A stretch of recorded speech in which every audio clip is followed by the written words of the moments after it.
നമുക്ക് വളരെ പ്രാർത്ഥനയോടെ കർത്താവിൻ്റെ സന്നിധിയിലായിരിക്കാം. ലൂക്കോസിൻ്റെ സുവിശേഷത്തിൽ നമ്മൾ വായിക്കുമ്പോൾ കർത്താവായ യേശുവിൻ്റെ പ്രാർത്ഥനാ ജീവിതത്തെക്കുറിച്ച് വ്യക്തമായിട്ട് കാണുവാനായിട്ട് കഴിയുന്നുണ്ട്. അവിടെ നമ്മൾ കാണുന്നുണ്ട്, പ്രാർത്ഥിച്ച യേശുവിനെ കാണുന്നുണ്ട്, പ്രാർത്ഥിക്കാൻ പഠിപ്പിച്ച യേശുവിനെ കാണുന്നുണ്ട്, പ്രാർത്ഥിക്കാൻ ആവശ്യപ്പെട്ട കർത്താവിനെ കാണുന്നുണ്ട്. പ്രാർത്ഥിച്ച യേശു, പ്രാർത്ഥിക്കാൻ പഠിപ്പിച്ച യേശു, പ്രാർത്ഥിക്കാൻ നമ്മോട് ആവശ്യപ്പെട്ട യേശു, ഈ കാര്യങ്ങളെല്ലാം തന്നെ നമുക്ക് ലൂക്കോസിലെ സുവിശേഷങ്ങളെല്ലാം കാണാം. നമ്മൾ ലൂക്കോസിനെ ആസ്പദമാക്കിക്കൊണ്ടാണ് ചിന്തിക്കുന്നത്. യേശുക്രിസ്തുവിൻ്റെ ജീവിതം എന്ന് നമുക്ക് മാതൃകയാണ്. അതുകൊണ്ടാണ് എബ്രായർക്ക് എഴുതിയ ലേഖനം 12-ാമത്തെ അധ്യായത്തിൽ നമ്മൾ കാണുന്നുണ്ട്, ഇതാ സാക്ഷികളുടെ ഇത്ര വലിയൊരു സമൂഹം നമുക്ക് ചുറ്റും നിൽക്കുന്നുകൊണ്ട് സകല ഭാരവും മുറുകെ പറ്റുന്ന പാപം വിട്ട് മുമ്പിൽ വെച്ചിരിക്കുന്ന ഓട്ടം സ്ഥിരതയോടെ ഓടണം. ഈ ഓട്ടത്തിൽ പല പ്രയാസങ്ങളൊക്കെ ഉണ്ടാകാം. അപ്പം നോക്കാൻ കർത്താവ് പറയുന്നു, വിശ്വാസത്തിൻ്റെ നായകനും പൂർത്തി വരുത്തുന്നവനുമായ യേശുവിനെ ഓർക്കണം. അവിടെ വിശ്വാസത്തിൻ്റെ നായകനും പൂർത്തി വരുത്തുന്നതുമായ കർത്താവിനെ നോക്കുക. എന്നിട്ട് അതിൻ്റെ 3-ാം വാക്യത്തിൽ കാണുന്നു, നിങ്ങളുടെ ഉള്ളിൽ ക്ഷീണിച്ച് മടുക്കാതിരിപ്പാൻ പാപികളാൽ തനിക്ക് നേരിട്ട ഇങ്ങനെയുള്ള വിരോധം സഹിച്ചവനെ ധ്യാനിക്കണം. അപ്പം നോക്കണം. പിന്നെ ഞങ്ങൾ കാണുന്നു ആ യേശുവിനെ ധ്യാനിക്കണം. ഇബ്രായർക്ക് ലേഖനം 3-ാമത്തെ അധ്യായത്തിലേക്ക് വരുമ്പോൾ കാണുന്നുണ്ട് അതിൻ്റെ 1 മുതലുള്ള വാക്യങ്ങൾ. അതുകൊണ്ട് വിശുദ്ധ സഹോദരന്മാരെ, സ്വർഗീയ വിളിക്ക് ഓഹരിക്കാരായി ഉള്ളവരെ, നാം സ്വീകരിച്ച് പറയുന്ന അപ്പോസ്തലനും മഹാപുരോഹിതനുമായ യേശുവിനെ ശ്രദ്ധിച്ച് നോക്കണം. അപ്പം യേശുവിനെ നോക്കുക, യേശുവിനെ ധ്യാനിക്കുക, യേശുവിനെ ശ്രദ്ധിച്ച് നോക്കുക. ഒരു പൂർണ്ണ മനുഷ്യന് എങ്ങനെയായിരിക്കണം, ഒരു വ്യക്തി എങ്ങനെയായിരിക്കണം, അങ്ങനെ ആകുവാനായിട്ട് നമ്മൾ മറ്റാരെയും നോക്കേണ്ട കാര്യമില്ല. നമുക്ക് നോക്കുവാനായിട്ട് ഹിസ്റ്റോറിക്കലായിട്ട് ഒരു 33 വർഷം ഭൂമിയിൽ ജീവിച്ച് എങ്ങനെയാണ് ഒരു മനുഷ്യനായിരിക്കുക, ഒരു പൂർണ്ണ മനുഷ്യൻ എങ്ങനെ ജീവിക്കണമെന്ന് നമുക്ക് മനസ്സിലാക്കി തന്ന യേശുവിനെ നോക്കുക, യേശുവിനെ ധ്യാനിക്കുക, യേശുവിനെ ശ്രദ്ധിച്ച് നോക്കുക.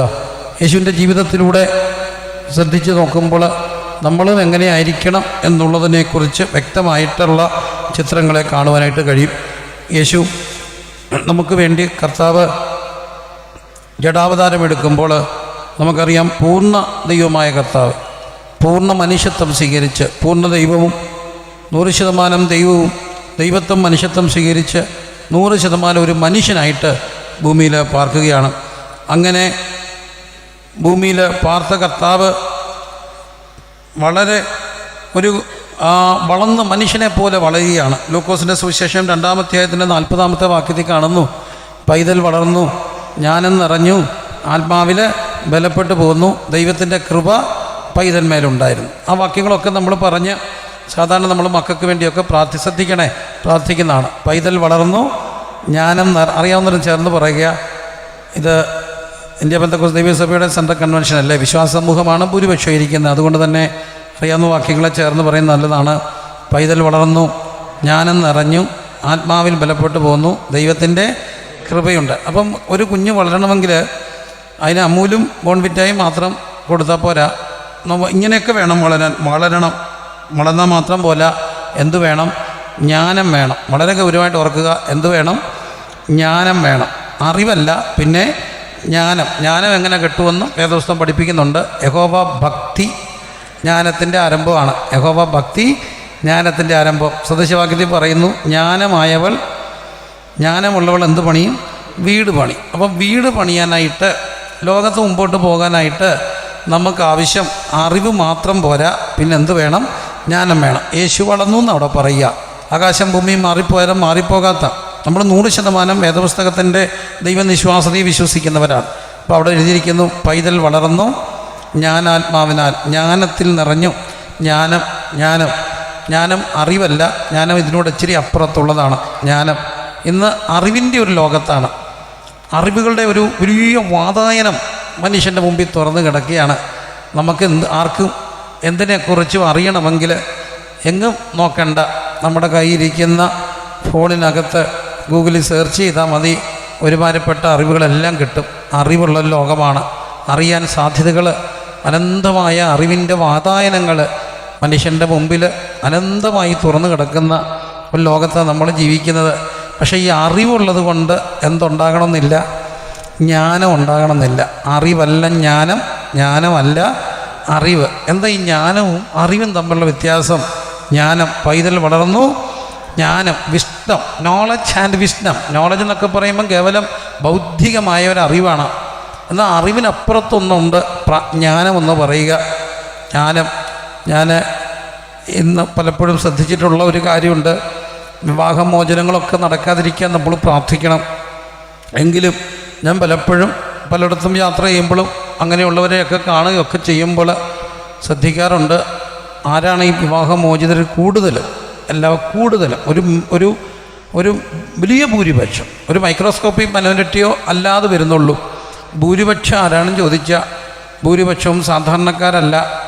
ഭൂരിപക്ഷവും നല്ല വിദ്യാഭ്യാസമുള്ളവർ, എംടെക്കും MSc, വലിയ ജോലിയും വിദേശ ജോലിയും IT കമ്പനികളും ജോലിയും, അങ്ങനെ നല്ല വിദ്യാഭ്യാസവും ജോലിയും ഉള്ളവരാണ് കൂടുതലും എന്തായത് വിവാഹമോചനം നേടിയത്. 7ാം ക്ലാസ്സിൽ തോറ്റിട്ട് വീട്ടുജോലി ചെയ്യുന്ന ചേച്ചി, 8ാം ക്ലാസ്സിൽ തോറ്റിട്ട് ടാപ്പ് ചെയ്യുന്ന അച്ഛനും കൂടെ കെട്ടി ഇതുവരെ അവർ പിരിഞ്ഞില്ല. വഴക്കും പ്രശ്നമൊക്കെ ഉണ്ടെങ്കിലും വക്കീലിന് കൊടുക്കാൻ പൈസ ഇല്ലാത്തതുകൊണ്ടും അതിൻ്റെ നൂലാമാലയൊന്നും അറിയാത്തതുകൊണ്ടും അവരിതുവരെയും പിരിയാതെ എന്ത് ചെയ്യുന്നുണ്ട്, ജീവിച്ചു പോകുന്നുണ്ട്. അപ്പോൾ ഇവർക്ക് ഈ മറ്റുള്ളവർക്ക് അറിവുണ്ട്, ജ്ഞാനമില്ല. ഈ അറിവും ജ്ഞാനവും തമ്മിൽ വ്യത്യാസം എന്നെ ഒരാൾ ഒരിക്കലും ഒരു സംഭവം പറഞ്ഞപ്പം മനസ്സിലായി. ഒരു വലിയ ദൈവദാസനാണ്, വലിയൊരു മെഗാ ചർച്ചിൻ്റെ പാസ്റ്ററാണ്. അദ്ദേഹം എന്നോട് ഒരിക്കൽ ഒരു സംഭവം പറഞ്ഞു. തൻ്റെ അടുക്കൽ ഒരു പെൺകുട്ടി വന്നിട്ട് പറഞ്ഞു, ഞങ്ങൾ പിരിയാനായിട്ട് തീരുമാനിച്ചെന്ന് പറഞ്ഞു. വിവാഹം പിരിയാൻ തീരുമാനിച്ചു. അപ്പം പാസ്റ്റർ ചോദിച്ചെന്ന് എന്താ കാര്യം പറഞ്ഞു. നോ അത് way we are decided it. എന്നാ കാര്യം കൂടെ ചോദിച്ചപ്പോൾ പറഞ്ഞു, pastor we have lot of communication problems. ഞങ്ങൾക്ക് ഒത്തിരി കമ്മ്യൂണിക്കേഷൻ്റെ പ്രശ്നമാണ് ചോദിച്ചു. കമ്മ്യൂണിക്കേഷൻ, ആശയവിനിമയ പ്രശ്നങ്ങളാണ്, കമ്മ്യൂണിക്കേഷൻ ശരിയാകുന്നില്ല. അപ്പോൾ ഈ പാസ്റ്റർ ഈ കൊച്ചിനോട് ചോദിച്ചു, കൊച്ചേ ഇതൊക്കെ പറഞ്ഞാലും നീ എന്താ ചെയ്യുക? അപ്പോൾ ഈ കുട്ടി പറഞ്ഞു, ഞാൻ കമ്മ്യൂണിക്കേഷനിൽ PhD കഴിഞ്ഞിട്ട് അടുത്ത കോളേജിൽ കമ്മ്യൂണിക്കേഷൻ പ്രൊഫസറായിട്ട് വർക്ക് ചെയ്യുകയാണ്. അപ്പം കമ്മ്യൂണിക്കേഷനിൽ PhD കഴിഞ്ഞ കമ്മ്യൂണിക്കേഷൻ പ്രൊഫസറുടെ പ്രശ്നം എന്താണ്? കമ്മ്യൂണിക്കേഷൻ. അറിവുണ്ട്, എന്തോ ഇല്ല, ജ്ഞാനമില്ല. അപ്പം ഞാൻ 10ാം ക്ലാസ് പാസ്സാകാത്ത, ഇംഗ്ലീഷൊന്നും അറിയാത്ത നമ്മുടെ അമ്മച്ചി നോക്കി, അമ്മച്ചി എല്ലാം കമ്മ്യൂണിക്കേറ്റ് ചെയ്യുന്നുണ്ട്, അത്യാവശ്യം എല്ലാ കാര്യവും. ഈ മലയാളത്തിൽ ഒരു ചൊല്ലുണ്ട്, വായി വരുന്നത് കോതയ്ക്ക് പാട്ടാണ്. സാധാരണ അത് സ്ത്രീകളെക്കുറിച്ചാണ് പറയുന്നത്. എങ്കിൽ പോലും പറയട്ടെ, പലപ്പോഴും ഈ വേണ്ടാത്ത കാര്യങ്ങൾ പറയുന്നത് സ്ത്രീകളല്ല, പുരുഷന്മാരാണ്. പ്രത്യേകിച്ച് വീട്ടിലെ രഹസ്യങ്ങൾ പുറത്തു വിടുന്നത് പുരുഷന്മാരാണ്. ഞാൻ പലപ്പോഴും വീടുകളിലൊക്കെ ചെല്ലുമ്പം പക്ഷേ എന്ന് പറഞ്ഞുകൊണ്ട് ഇവർ പറയാൻ തുടങ്ങും. അമ്മച്ചി അകത്ത് നിന്നുകൊണ്ട് ഒരു ചുമയ്ക്കുമ്പം അച്ചായൻ സൈലൻ്റ് ആകുന്ന കാണാം. ഒരു ചുമ അകത്തുനിന്ന് വന്നപ്പോഴേ പിന്നെ പുള്ളി പറയാ ഭയങ്കര ചൂടാണ്, മഴ പെയ്യാൻ ചിലപ്പോൾ സാധ്യതയുണ്ടെന്ന്. കാലാവസ്ഥയിലേക്ക് വിഷയം മാറ്റി. അപ്പം അച്ചായന് പിടികിട്ടി ഈ കാര്യം ഇവിടെ എന്ത് ചെയ്യണ്ട, പറയണ്ടെന്ന്. അമ്മച്ചിക്ക് കമ്മ്യൂണിക്കേഷനിൽ PhD ഇല്ലെങ്കിലും ചുമച്ചപ്പോൾ കാര്യം എന്ത് ചെയ്തു, കമ്മ്യൂണിക്കേറ്റ് ചെയ്തു. മനസ്സിലായവർ ഇവിടെ ഇരിക്കുന്നതല്ല, അതുകൊണ്ടാണ് ചിരിച്ചത്. നല്ലൊരു ചുമയിൽ അല്ലെങ്കിൽ ഒന്ന് അമർത്തി നടക്കിയാൽ മതി, പല കാര്യങ്ങളും എന്താകും, ഡീസൻ്റായിട്ട് കമ്മ്യൂണിക്കേറ്റ് ചെയ്യും. അപ്പം ഇവർക്കൊന്നും വലിയ അറിവില്ലെങ്കിലും എന്തുണ്ടായിരുന്നു, ജ്ഞാനം ഉണ്ടായിരുന്നു. നമുക്ക് പണ്ടും പ്രശ്നമുണ്ട്, നമ്മുടെ സഭകളിൽ പ്രശ്നം ഉണ്ടായിട്ടുണ്ട്, ഇതിലൊക്കെ വലിയ വിഷയങ്ങളുണ്ടായിട്ടുണ്ട്. നമ്മുടെ കുടുംബങ്ങളിൽ വിഷയം ഉണ്ടായിട്ടുണ്ട്. ആരും എങ്ങും ഷെയർ ചെയ്തിട്ടില്ല, ആരെ അറിയിച്ചിട്ടില്ല. എന്താ കാര്യം എന്നറിയാമോ? ഭയങ്കര അറിവില്ല, വലിയ ജ്ഞാനം ഉണ്ടായിരുന്നു. ഒതുക്കാനുള്ളൊരു ജ്ഞാനം, പറയേണ്ടിടത്ത് മാത്രം പറയാനും വേണ്ടാത്തടത്ത് പറയാതിരിക്കാനുള്ള ജ്ഞാനം. ഇന്നത്തെ തലമുറയ്ക്ക് അറിവുണ്ട്, പക്ഷേ എവിടെയോ ജ്ഞാനമില്ലാതെ വരികയാണ്. ജ്ഞാനമല്ല അറിവല്ല ജ്ഞാനം. ഏറ്റവും വലിയ ജ്ഞാനം ഒതുക്കേണ്ടതെല്ലാം ഒതുക്കാനുള്ള വലിയൊരു ജ്ഞാനം പ്രാപിക്കണം. മനസ്സിലാകുന്നവെന്ന് രാത്രി ദൈവത്തോടൊന്ന് പ്രാർത്ഥിച്ചേ. പല കാര്യങ്ങളും ഒതുക്കുന്നത് അറിവില്ലാഞ്ഞിട്ടല്ല, പിന്നെ എന്തുള്ളത് കൊണ്ടാണ്? ദൈവിക ഒരു ജ്ഞാനമുള്ളത് കൊണ്ടാണ്. യഹോവ ഭക്തി ജ്ഞാനത്തിൻ്റെ ആരംഭമാണ്. അപ്പം നോക്കൂ, പൈതൽ വളർന്നു, പിന്നെ ജ്ഞാനം നിറയണം. അപ്പോൾ ഒരു കുഞ്ഞ് വളരണമെങ്കിൽ അവൻ എന്തുണ്ടാകണം, അവൾക്ക് എന്തുണ്ടാകണം? ജ്ഞാനം ഉണ്ടാകണം. 3, ആത്മാവിൽ ബലപ്പെടണം. ആത്മാവിൽ ബലപ്പെടണം. ജ്ഞാനം മാത്രം പോരാ, ആത്മാവിൽ ബലപ്പെടണം. ആത്മസ്നാനം പ്രാപിക്കണം, ആത്മാഭിഷേകം പ്രാപിക്കണം. അന്യഭാഷയിൽ ദൈവത്തെ ആരാധിക്കാനുള്ള കൃപയുണ്ടാകണം. എങ്കിലേ ആ വളർച്ച ഹോളിസ്റ്റിക്കായിട്ട് വളരത്തുള്ളൂ. നോക്കൂ, പൈതൽ വളർന്നു, ജ്ഞാനം നിറഞ്ഞു, ആത്മാവിൽ ബലപ്പെട്ടു പോന്നു. അടുത്ത വാക്യത്തിൽ കാണുന്നു, ഇത് മാത്രം പോരാ, പിന്നെ ദൈവകൃപയും ദൈവത്തിൻ്റെ കൃപയുണ്ടായിരുന്നു. ആ ദൈവകൃപ എങ്ങനെയൊക്കെ ഉണ്ടെന്ന് 52-ാമത്തെ വാക്യത്തിൽ കാണുന്നു. 2:52. യേശുവോ ജ്ഞാനത്തിലും വളർച്ചയിലും ദൈവത്തിൻ്റെയും മനുഷ്യരുടെയും കൃപയിലും മുതിർന്നു വന്നു. യേശുവോ ജ്ഞാനത്തിലും വളർച്ചയിലും. അത് വളരെ ഗൗരവമായിട്ട് വരുന്നത്. In favour with man and God. ദൈവത്തിൻ്റെ കൃപ, ദൈവത്തിൻ്റെ ഫേവർ ഉണ്ടായിരുന്നു, പിന്നെ മനുഷ്യൻ്റെ ഫേവർ ഉണ്ടായിരുന്നു. അപ്പോൾ ഒരാൾ വളരണമെങ്കിൽ, ഒരാൾ അനുഗ്രഹിക്കപ്പെടണമെങ്കിൽ ഇത്രയെല്ലാം കാര്യങ്ങൾ വേണം. പൈതൽ വളരണം, ജ്ഞാനം നിറയണം, ആത്മാവിൽ ബലപ്പെടണം, പിന്നെ കൃപ. ആ കൃപ ആരുടെയെന്നൊക്കെ ഇവിടെ പറയുന്നു. ദൈവത്തിൻ്റെ കൃപ വേണം, മനുഷ്യൻ്റെയും കൃപ വേണം. ആ വാക്കെല്ലാവരും ഒന്ന് ചേർന്ന് പറഞ്ഞ്, ദൈവത്തിൻ്റെ കൃപ, മനുഷ്യൻ, ഫേവർ വിത്ത് ഗോഡ് ആൻഡ് മാൻ. ദൈവാനുഗ്രഹവും മനുഷ്യാനുഗ്രഹവും വേണം. മനുഷ്യാനുഗ്രഹം ഇല്ലാതെ ഒരിക്കലും ദൈവാനുഗ്രഹം പൂർണ്ണമാകത്തില്ല. നമുക്ക് മനുഷ്യാനുഗ്രഹം വേണം. ഇന്നത്തെ പലർക്കും നഷ്ടപ്പെടുന്ന ചിലതുണ്ട്. മനുഷ്യൻ്റെ അനുഗ്രഹമാണ്. മനുഷ്യൻ്റെ അനുഗ്രഹം പ്രിയരെ നഷ്ടപ്പെടാതിരിക്കാൻ സൂക്ഷിക്കണം.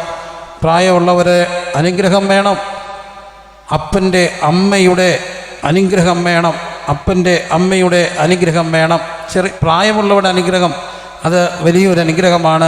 എനിക്ക് ഇടയ്ക്ക് എൻ്റെ നല്ലർത്ഥത്തിലൊക്കെ എടുക്കുക, ഉള്ളിലോട്ട് പലരും തലയെ കൈവച്ചിട്ടൊട്ട് അനുഗ്രഹിച്ചിട്ടുണ്ടെങ്കിലും അതിലൊക്കെ അപ്പുറത്തായിട്ട് ചിലതൊക്കെ നമുക്ക് ഉള്ളിലോട്ട് കയറുന്ന പോലെ തോന്നും. ഒരു വലിയ കൺവെൻഷൻ കഴിഞ്ഞ് നിൽക്കുമ്പോൾ ആരും അധികം ശ്രദ്ധിക്കാത്തൊരു പ്രായമുള്ള ദൈവദാസൻ അവിടെ നിൽപ്പുണ്ട്. അദ്ദേഹം ഒറ്റയ്ക്ക് ഇങ്ങനെ വേച്ച് നടന്നു പോവുകയാണ്. അപ്പോൾ എനിക്ക് തോന്നി അദ്ദേഹം വീഴുമോന്നൊരു സംശയം. ഞാൻ എൻ്റെ കൂടെ ഉണ്ടായിരുന്ന മകനെ കൂടെ കൂട്ടി ഈ അപ്പച്ചനെ കൊണ്ടുവന്ന് പുറത്തോട്ട് ഇറക്കിയപ്പോൾ അദ്ദേഹം അവിടെ നിന്നിട്ട് തിരിഞ്ഞു നോക്കി, ഒന്നും പറയാതെ ആവശ്യപ്പെടാതെ ഒരു തുള്ളി കണ്ണീര് കണ്ണീന്ന് വരുന്ന കണ്ടു. എന്നോട് തലേ കൈ വെച്ചിട്ട് പറയാ, പൊക്കമോനെ ദൈവം നിന്നെ അനുഗ്രഹിക്കും. അതൊരു അനുഗ്രഹമാണ്, നോക്കണം. പക്ഷേ വേറൊരു അപ്പച്ചൻ പറയുന്നത് കേട്ടു, വീട്ടിൽ നിന്ന് ഇറങ്ങി അപ്പച്ചൻ പ്രാർത്ഥിച്ചിട്ട് ഇറങ്ങുന്നതിന് മുമ്പ് അവർ ഡോർ അടച്ചു, ലൈറ്റ് ഓഫ് ചെയ്തു, അങ്ങേരെ അവിടെ വീണു. ആ വണ്ടിയിലോട്ടൊന്ന് കയറ്റിവിടാം, നടന്ന് റോഡിലോട്ട് ഇറക്കാൻ പോലും കഴിയുന്നതിന് മുമ്പ് അവർ ഡോർ അടച്ചു. പ്രിയപ്പെട്ടവരെ, അദ്ദേഹം അത് വേദനയോട് പറയുമ്പം മനുഷ്യൻ്റെ അനുഗ്രഹം അവിടെ നഷ്ടപ്പെടുകയല്ലേ. ദൈവാനുഗ്രഹം വേണം, മനുഷ്യൻ്റെ അനുഗ്രഹം വേണം. അപ്പം മനുഷ്യൻ്റെ അനുഗ്രഹത്തിന് പ്രാധാന്യമുണ്ട്, ദൈവത്തിൻ്റെ അനുഗ്രഹത്തിനും പ്രാധാന്യമുണ്ട്. ആരുടെയൊക്കെ അനുഗ്രഹങ്ങൾ വേണം? അപ്പൻ്റെയും അമ്മയുടെയും അനുഗ്രഹം വേണം. ഇത് ഞാൻ പറയുമ്പോൾ ഹൃദയത്തിൽ തട്ടി പറയുകയാണ്. എൻ്റെ പിതാവ് മരിച്ചിട്ട് അധികം നാളായില്ല, ഉള്ള ദീർഘവർഷങ്ങൾ കർത്താവിൻ്റെ വേല ചെയ്തു. അഭിമാനത്തോടെ തന്നെയാണ് പറയുക. അപ്പോൾ തൻ്റെ ജീവിതത്തിൽ നിന്ന് ഞാൻ പഠിച്ച ഒരു കാര്യം, തൻ്റെ പോക്കറ്റിൽ എപ്പോഴും പൈസ കാണുമായിരുന്നു. എപ്പോഴും പൈസ കാണും, ആ പേഴ്സ് ഒഴിയത്തില്ല, ഒഴിഞ്ഞാൽ അന്നേരം തന്നെ നിറയും. അത് എൻ്റെ ഒരു അനുഭവം. അപ്പം തീരെ നിവൃത്തിയില്ലാതൊക്കെ വരുമ്പോൾ, അപ്പനെ ആശ്രയിക്കുന്ന ഗതികേട് വരുമ്പോൾ അപ്പൻ വിളിക്കും, പൈസ തരാം മക്കളെ. പക്ഷേ ഈ അപ്പൻ്റെ കൈ പൈസ വരുന്നത് എങ്ങനെയാണെന്നൂടെ അറിഞ്ഞിട്ട് പോകണം. അതിൻ്റെ പിന്നിലൊരു ചരിത്രമുണ്ട്. ഒരു മിലിറ്ററിയിൽ ഒരു പുരുഷായുസിൽ അധ്വാനിച്ച് വരികയാണ്. അന്നുണ്ടായിരുന്ന മുഴുവൻ പൈസയും അപ്പച്ചൻ്റെ കയ്യിൽ കൊടുത്തു. അപ്പച്ചൻ ഈ പൈസ മേടിച്ച് വെച്ചു. പിറ്റേ ദിവസം രാവിലെ വീടിൻ്റെ ഒരു കളിച്ചിറ, മൂത്ത പെങ്ങളെ കാണാൻ പോകണം. വന്നാൽ ഉടനെ അന്ന് പോവല്ല, പിറ്റേ ദിവസം പോവും. അങ്ങനെ കുഞ്ഞമ്മച്ചയെ കാണാൻ വേണ്ടി രാവിലെ പോവുകയാണ്. ഒരുങ്ങി നിൽക്കുന്നു, കോട്ടയത്ത് പോകണം. പോകാനായിട്ട് നിന്നിട്ട് പോകുന്നില്ല. അപ്പോൾ അപ്പച്ചൻ ഇങ്ങനെ പെട്ടെന്ന് പറയുന്നുണ്ട്, നീ പെട്ടെന്ന് പോയാലേ സന്ധ്യയ്ക്ക് മുമ്പ് തിരിച്ചു വരാനൊക്കത്തുള്ളൂ. പോകാതെ ഇങ്ങനെ നിന്നപ്പോൾ എൻ്റെ അമ്മയോട് ചോദിച്ചെന്ന്, അവനെന്താടി പോകാതെ നിൽക്കുന്നേ? അപ്പോൾ അമ്മ പറഞ്ഞു, അച്ഛൻ്റെ കൈ പൈസ ഇല്ലാത്തതുകൊണ്ടാണ് പോകാത്തത്. അപ്പോൾ അപ്പച്ചൻ ചോദിച്ചു, പിന്നെ അവൻ ഇത്രയും നാൾ എന്തോ ചെയ്യായിരുന്നു? ഒരു പൈസ അവൻ്റെ ഇല്ലാതെ, അവൻ ഇത്രയും നാൾ ജോലി ചെയ്തിട്ട് അവൻ്റെ പൈസ ഇല്ലേ? അപ്പോൾ അമ്മ പറഞ്ഞു, മുഴുവൻ പൈസയും അപ്പച്ചൻ്റെ കൈ തന്നു, അതുകൊണ്ട് അച്ഛൻ്റെ കൈ പൈസയില്ല. ആ മനുഷ്യൻ്റെ നെഞ്ചു പൊട്ടി. മോനെ അടുക്ക വിളിച്ചു, വലിയ വായിലും കരഞ്ഞു. ഒരു പേഴ്സ് എടുത്തു, ഇച്ചിരി പൈസ വെച്ച് കൊടുത്തിട്ട് ഒരു അനുഗ്രഹം അനുഗ്രഹിച്ചു, നിൻ്റെ ജീവകാലത്ത് ഇതിനകത്ത് പൈസ കുറയത്തില്ലെന്ന്. അതൊരു അനുഗ്രഹമായിരുന്നു. ജീവകാലത്ത് കുറഞ്ഞിട്ടും ഇല്ല. മരിക്കാൻ വേണ്ടി ആ സമയത്ത് സീരിയസ് ആയി ICU കയറ്റിയപ്പോൾ പോക്കറ്റിൽ നിന്ന് പേഴ്സ് മാറ്റി. പിന്നെ പേഴ്സില്ല, ഒരു പൈസ പോലും പോക്കറ്റിൽ ഇല്ല. പക്ഷെ രാത്രി തന്നെ കാണാൻ കുറേ പേര് വന്നു. അന്നേരം താൻ ആവശ്യപ്പെട്ട അനുസരിച്ച് പുറത്തിറക്കി പ്രാർത്ഥിച്ചു, കയറി അവരെല്ലാം കണ്ടു, അവർക്ക് വേണ്ടി പ്രാർത്ഥിച്ചു. 10-75 പേരുണ്ടായിരുന്നു. അന്നൊരു വെളുപ്പിനെ മരിക്കുന്ന ആ ഒരു സമയമായപ്പം ഡോക്ടർ വിളിച്ചു, ഇച്ചിരി സീരിയസ് ആണ്, അകത്ത് ചെന്നു. മരിക്കുന്നത് കണ്ടു. മരിച്ചു കഴിഞ്ഞപ്പോൾ ഞാൻ എൻ്റെ അപ്പൻ്റെ ദേഹം ഇങ്ങനെ തൂത്തപ്പോൾ പോക്കറ്റിൽ തടഞ്ഞു, കുറേ പൈസ പോക്കറ്റിൽ ഇരിക്കുന്നു. ഞാൻ ആ പൈസ എടുത്ത് പോക്കറ്റിൽ വെച്ചു, ബോഡി മോർച്ചറി മാറ്റി. ഓഫീസിൽ ചെന്നു, ബില്ലിൻ്റെ കാര്യങ്ങൾ ചോദിച്ചപ്പോൾ അവർ പറഞ്ഞു 12,000 രൂപ. ഈ മാറ്റി വെച്ച പൈസ പോക്കറ്റിൽ ഞാൻ നോക്കിയപ്പോൾ കൃത്യം 12,000 രൂപ. ഒരപ്പൻ്റെ അനുഗ്രഹം, എൻ്റെ ജീവകാലത്ത് പൈസ പേഴ്സി കുറഞ്ഞില്ല. മരിച്ചപ്പോഴും ബില്ലടയ്ക്കാനുള്ള പൈസ ആ പോക്കറ്റിൽ വെച്ചിട്ടാണ് പോയത്. ഇതാണ് അനുഗ്രഹമാണ്. ദൈവത്തിൻ്റെ അനുഗ്രഹത്തോടൊപ്പം മനുഷ്യൻ്റെ അനുഗ്രഹം കൂടെ മറക്കരുത്. മനുഷ്യാനുഗ്രഹം വേണം, അപ്പൻ്റെ അമ്മയുടെ അനുഗ്രഹം വേണം. പോരാ, പത്രം പോരാ. ഇബ്രാഹിം ലേഖനം 13-ാം അധ്യായത്തിൽ കാണുന്നു, നിങ്ങളെ നടത്തിയവരെ നിങ്ങൾ എന്ത് ചെയ്യണം? ഓർത്തു കൊള്ളണം. പിന്നെ 17-ാം വാക്യത്തിൽ കാണുന്നു, നിങ്ങളെ നടത്തുന്നവരെ അനുസരിച്ച് അവർക്ക് എന്ത് ചെയ്യണം? കീഴടങ്ങിയിരിക്കണം. അവർ ദൈവസന്നിധി കണക്ക് പറയേണ്ടുന്നവരാകിയാൽ ആത്മാക്കൾക്ക് വേണ്ടി എന്ത് ചെയ്തിരിക്കുന്നു? ജാഗരിച്ചിരിക്കുന്നു. അവരത് ഞരങ്ങിക്കൊണ്ടല്ല, സന്തോഷത്തോടെ ചെയ്യാൻ ഇടവരുത്തണം. അല്ലാഞ്ഞാൽ നിങ്ങൾക്ക് എന്തല്ല? നന്നല്ല. വളരെ ഗൗരവമായിട്ട് ഓർക്കണം പ്രിയപ്പെട്ടവരെ. ദൈവസഭയിലുള്ള വിശ്വാസി സമൂഹത്തിന് പലപ്പോഴും അനുഗ്രഹങ്ങൾ നഷ്ടപ്പെടാനുള്ള ഒരു കാരണം ഇതാണ്. ഞരക്കങ്ങൾ ഉണ്ടാകാതിരിക്കാൻ സൂക്ഷിക്കുക. കാരണം നിങ്ങളെ നടത്തുന്നവരെ ഓർക്കണം, അനുസരിക്കണം. അവർ ഒരിക്കലും ഞരങ്ങാനിടയാകരുത്. നല്ലൊരു കല്യാണം വരുമ്പോൾ, നല്ലൊരു അനുഗ്രഹം വരുമ്പോൾ നിങ്ങളെ നടത്തിയവരെ കൂടെ എന്ത് ചെയ്യണം? ഓർക്കണം. 2, നടത്തുന്നവരെ ചിലൊക്കെ ഞാൻ കണ്ടിട്ടുണ്ട്. വലിയ കല്യാണമാണ്, കൂട്ടത്തിൽ എല്ലാം കഴിഞ്ഞിട്ടാണ് പാസ്റ്ററോട് പറഞ്ഞത്. എന്താ കാര്യം ചോദിച്ചപ്പോൾ പറഞ്ഞു, ആ വീട്ടിൽ പോകാനുള്ള സ്റ്റാൻഡേർഡ് പാസ്റ്റർക്ക് ഇല്ലാത്തതുകൊണ്ടാണെന്ന്. ഹൈ പാർട്ടിയാണ്. ഈ സായിപ്പിനെ കാണുമ്പം എന്തോ മറക്കരുത്, കവാത്ത് മറക്കരുത്. എത്ര ഉയർത്തിയാലും അനുഗ്രഹം വരണമെങ്കിൽ ഒരു വഴിയുണ്ട്. നടത്തിയവരെ എന്ത് ചെയ്യണം? ഓർക്കണം. രണ്ടാമത്തെ ഒരു കാര്യം, നടത്തുന്നവരെ അനുസരിച്ച് അവർക്ക് കീഴടങ്ങിയിരിക്കണം. ഒരു പാസ്റ്റർമാരുടെ പ്രതിനിധിയായിട്ട് നിന്നുകൊണ്ട് പറയുന്നതല്ല, നടത്തിയവരെ അനുസരിച്ച് അവർക്ക് കീഴടങ്ങിയിരിക്കണം. അവർ നിങ്ങളുടെ ആത്മാക്കൾക്ക് വേണ്ടി എന്ത് ചെയ്യുന്നു? ജാഗരിച്ചിരിക്കുന്നു. കാരണം അവർക്കൊരു ബോധ്യമുണ്ട്, അവർ കണക്ക് പറയേണ്ടവരാണ്. ഒരു മൈക്രോസ്കോപ്പിക് മൈനോറിറ്റിയോ വല്ലതും കാണും, കൈ കിട്ടുന്ന ഓഫറിങ്ങും സ്തോത്ര കാഴ്ചയൊക്കെ മേടിച്ച് അടിച്ചു പൊളിച്ച് സുഖമായിട്ട് കിടന്ന് ഉറങ്ങുന്നവർ കാണും. ഇല്ലെന്ന് ഞാൻ പറയുന്നില്ല. പക്ഷേ അതൊരു മൈനോറിറ്റിയാണ്. കാരണം ഞാൻ പലയിടത്തും താമസിക്കുമ്പോൾ അർദ്ധരാത്രിയിൽ പ്രാർത്ഥന കേട്ട് ഉണരുന്നത് ദൈവദാസന്മാരുടെ പ്രാർത്ഥന കേട്ടുകൊണ്ട് തന്നെയാണ്. കാരണം അവർ ആത്മാക്കൾക്ക് വേണ്ടി എന്ത് ചെയ്യുന്നവരാ?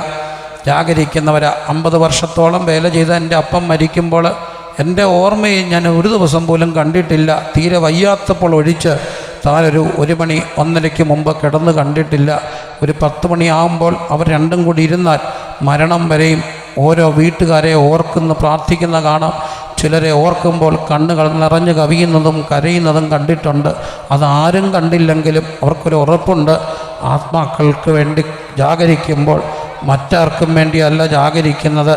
അവർ ആത്മാക്കൾക്ക് വേണ്ടി എന്ത് പറയേണ്ടവരാ? കണക്ക് പറയേണ്ടവരാ. എന്തുകൊണ്ടാണ് പുരോഹിതന്മാരെ വളരെ ഗൗരവമായി സഭ കാണേണ്ടത്? കാരണമുണ്ട്. ഞാൻ ഈ പഴയ നിയമത്തിൽ വായിച്ചപ്പോൾ കാണുന്നു, പെട്ടകം എടുത്തുകൊണ്ട് പുരോഹിതന്മാർ വന്നു. പെട്ടകം എടുത്തുകൊണ്ട് പുരോഹിതന്മാർ വന്നിട്ട് അവരുടെ ഉള്ളംകാല് യോർദാൻ്റെ അവിടെ ചവിട്ടിയപ്പോൾ യോർദാൻ എന്ത് ചെയ്തു? രണ്ടായിട്ട് പിരിഞ്ഞു. വലിയ അത്ഭുതം. അന്നൊക്കെ അതൊരു ആവേശത്തോടെ വായിച്ചു. പുരോഹിതൻ വന്നപ്പം യോർദാൻ 2 പിരിഞ്ഞു. പക്ഷെ പിന്നെ അത് ഇച്ചിരി പേടിയോടാണ് വായിച്ചത്. കാരണം പിന്നെ വായിക്കുന്നു, യോർദാൻ ചിലപ്പോഴൊക്കെ കരകവിഞ്ഞ് എന്ത് ചെയ്യും? കരകവിഞ്ഞൊഴുകുന്ന യോർദാനിലേക്ക് ഈ പെട്ടകം എടുത്തുകൊണ്ട് ആദ്യം ഇറങ്ങിയത് ആരാണ്? പുരോഹിതനാണ് ആദ്യം ഇറങ്ങുന്നത്. ആദ്യം ഇറങ്ങിയപ്പോൾ ഇങ്ങർക്ക് അറിയില്ലായിരുന്നു യോർദാൻ പിരിയുമെന്നൊന്നും ഉറപ്പൊന്നുമില്ല. കാരണം അതിനു മുമ്പ് പിരിഞ്ഞൊന്നും എന്ത് ചെയ്തിട്ടില്ല, കണ്ടിട്ടില്ല. ഭാര്യയെ ഒന്നുകൂടെ നോക്കിയിട്ട് ഇളയ മുത്തിന് ഒരു മുത്തം കൂടെ കൊടുത്തിട്ട് അമ്മയെ ഒന്നുകൂടെ നോക്കിയിട്ട് ഇനിയും തിരിഞ്ഞു നോക്കി ഇറങ്ങാനുള്ള ശക്തി പോകുന്നു കണ്ടിട്ട് കണ്ണും പൂട്ടി അങ്ങ് ഇറങ്ങി. കാരണം ചാകാൻ വേണ്ടി ആദ്യം ഇറങ്ങിയത് അല്ലേ? ആദ്യം ഇറങ്ങിയത് അങ്ങനെ. പിന്നെ ഇറങ്ങിക്കഴിഞ്ഞപ്പോൾ ഒരു പ്രശ്നമുണ്ട്. എല്ലാവരും അക്കരക്ക് നടന്നിരിക്കുക, ഇത്രയും സമൂഹം അക്കരക്ക് കയറുക. പക്ഷെ പുരോഹിതൻ ഈ പെട്ടകം പിടിച്ചുകൊണ്ട് ഇവിടെ നടുക്ക് നിൽപ്പുണ്ട്. കാരണമുണ്ട്, എങ്ങാണോ ഈ പുരോഹിതൻ കയറിയാൽ ഒരു കുഴപ്പം പറ്റും. വീണ്ടും യോർദാൻ എന്താകും? രണ്ടാകും. കുറേ ജനം അക്കരെ, കുറേ ജനം ഇക്കരെ, കുറേ ജനം നടുക്ക് മുങ്ങിപ്പോവും. അതുകൊണ്ട് ഈ പുരോഹിതൻ ഇങ്ങനെ വെള്ളത്തിൽ നിൽക്കുക, നോക്കിയേ, വെള്ളത്തിൽ നിൽക്കുക. എല്ലാവരും അക്കരെ കയറി. ആദ്യം അക്കരെ കയറിയവർ വിരിച്ചു, ടെൻ്റ് അടിച്ചു, കട്ടിൽ വിരിച്ചു. അപ്പോൾ കൊച്ചിന് ചോറ് വാരി കൊടുത്തിട്ട് ബാബു അക്കരക്കുട്ടം, ബാബു അക്കരക്കുട്ടം, ബാബു വിളിച്ചു.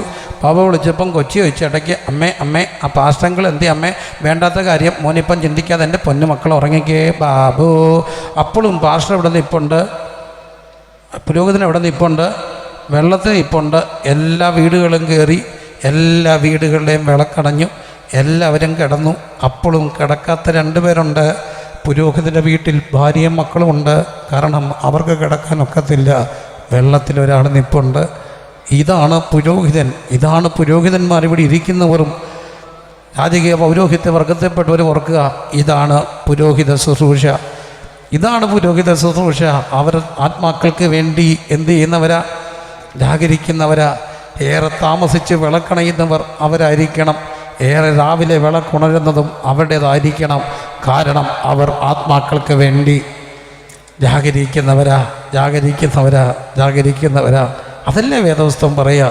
പക്ഷെ അവിടെ ഒരു കാര്യമുണ്ട്, അവർ അതൊരിക്കലും എന്ത് ചെയ്യാൻ ഇടവരരുത്, ഞരങ്ങാൻ ഇടവരരുത്. ഉറക്കെ പറഞ്ഞേ, അവർ ഒരിക്കലും ഞരങ്ങാൻ ഇടവരരുത്. പിന്നെ അവരെങ്ങനെ ചെയ്യണം? സന്തോഷത്തോടെ ചെയ്യണം.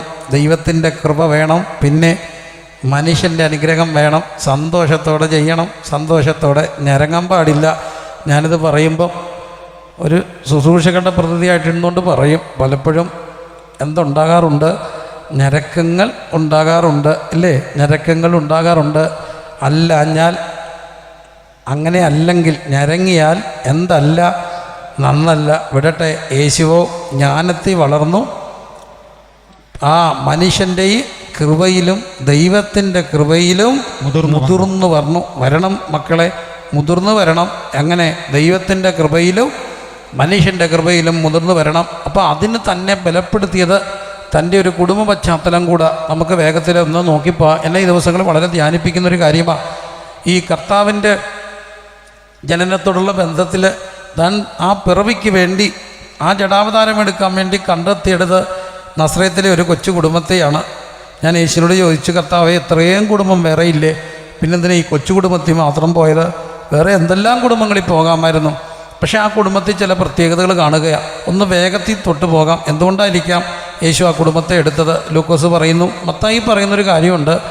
തനിക്ക് ആ വിവാഹ നിശ്ചയം ചെയ്തിരുന്ന സ്ത്രീ ഗർഭിണിയാണെന്നറിഞ്ഞപ്പോൾ യോസഫ് നീതിമാനാകൊണ്ടും അവൾക്ക് ലോകാപവാദം വരുത്താനായിട്ട് ഇഷ്ടമില്ലാത്തത് കൊണ്ടും അവളെ എന്ത് ചെയ്യാൻ തീരുമാനിച്ചു? ഗൂഢമായിട്ട് ഉപേക്ഷിക്കാൻ തീരുമാനിച്ചു.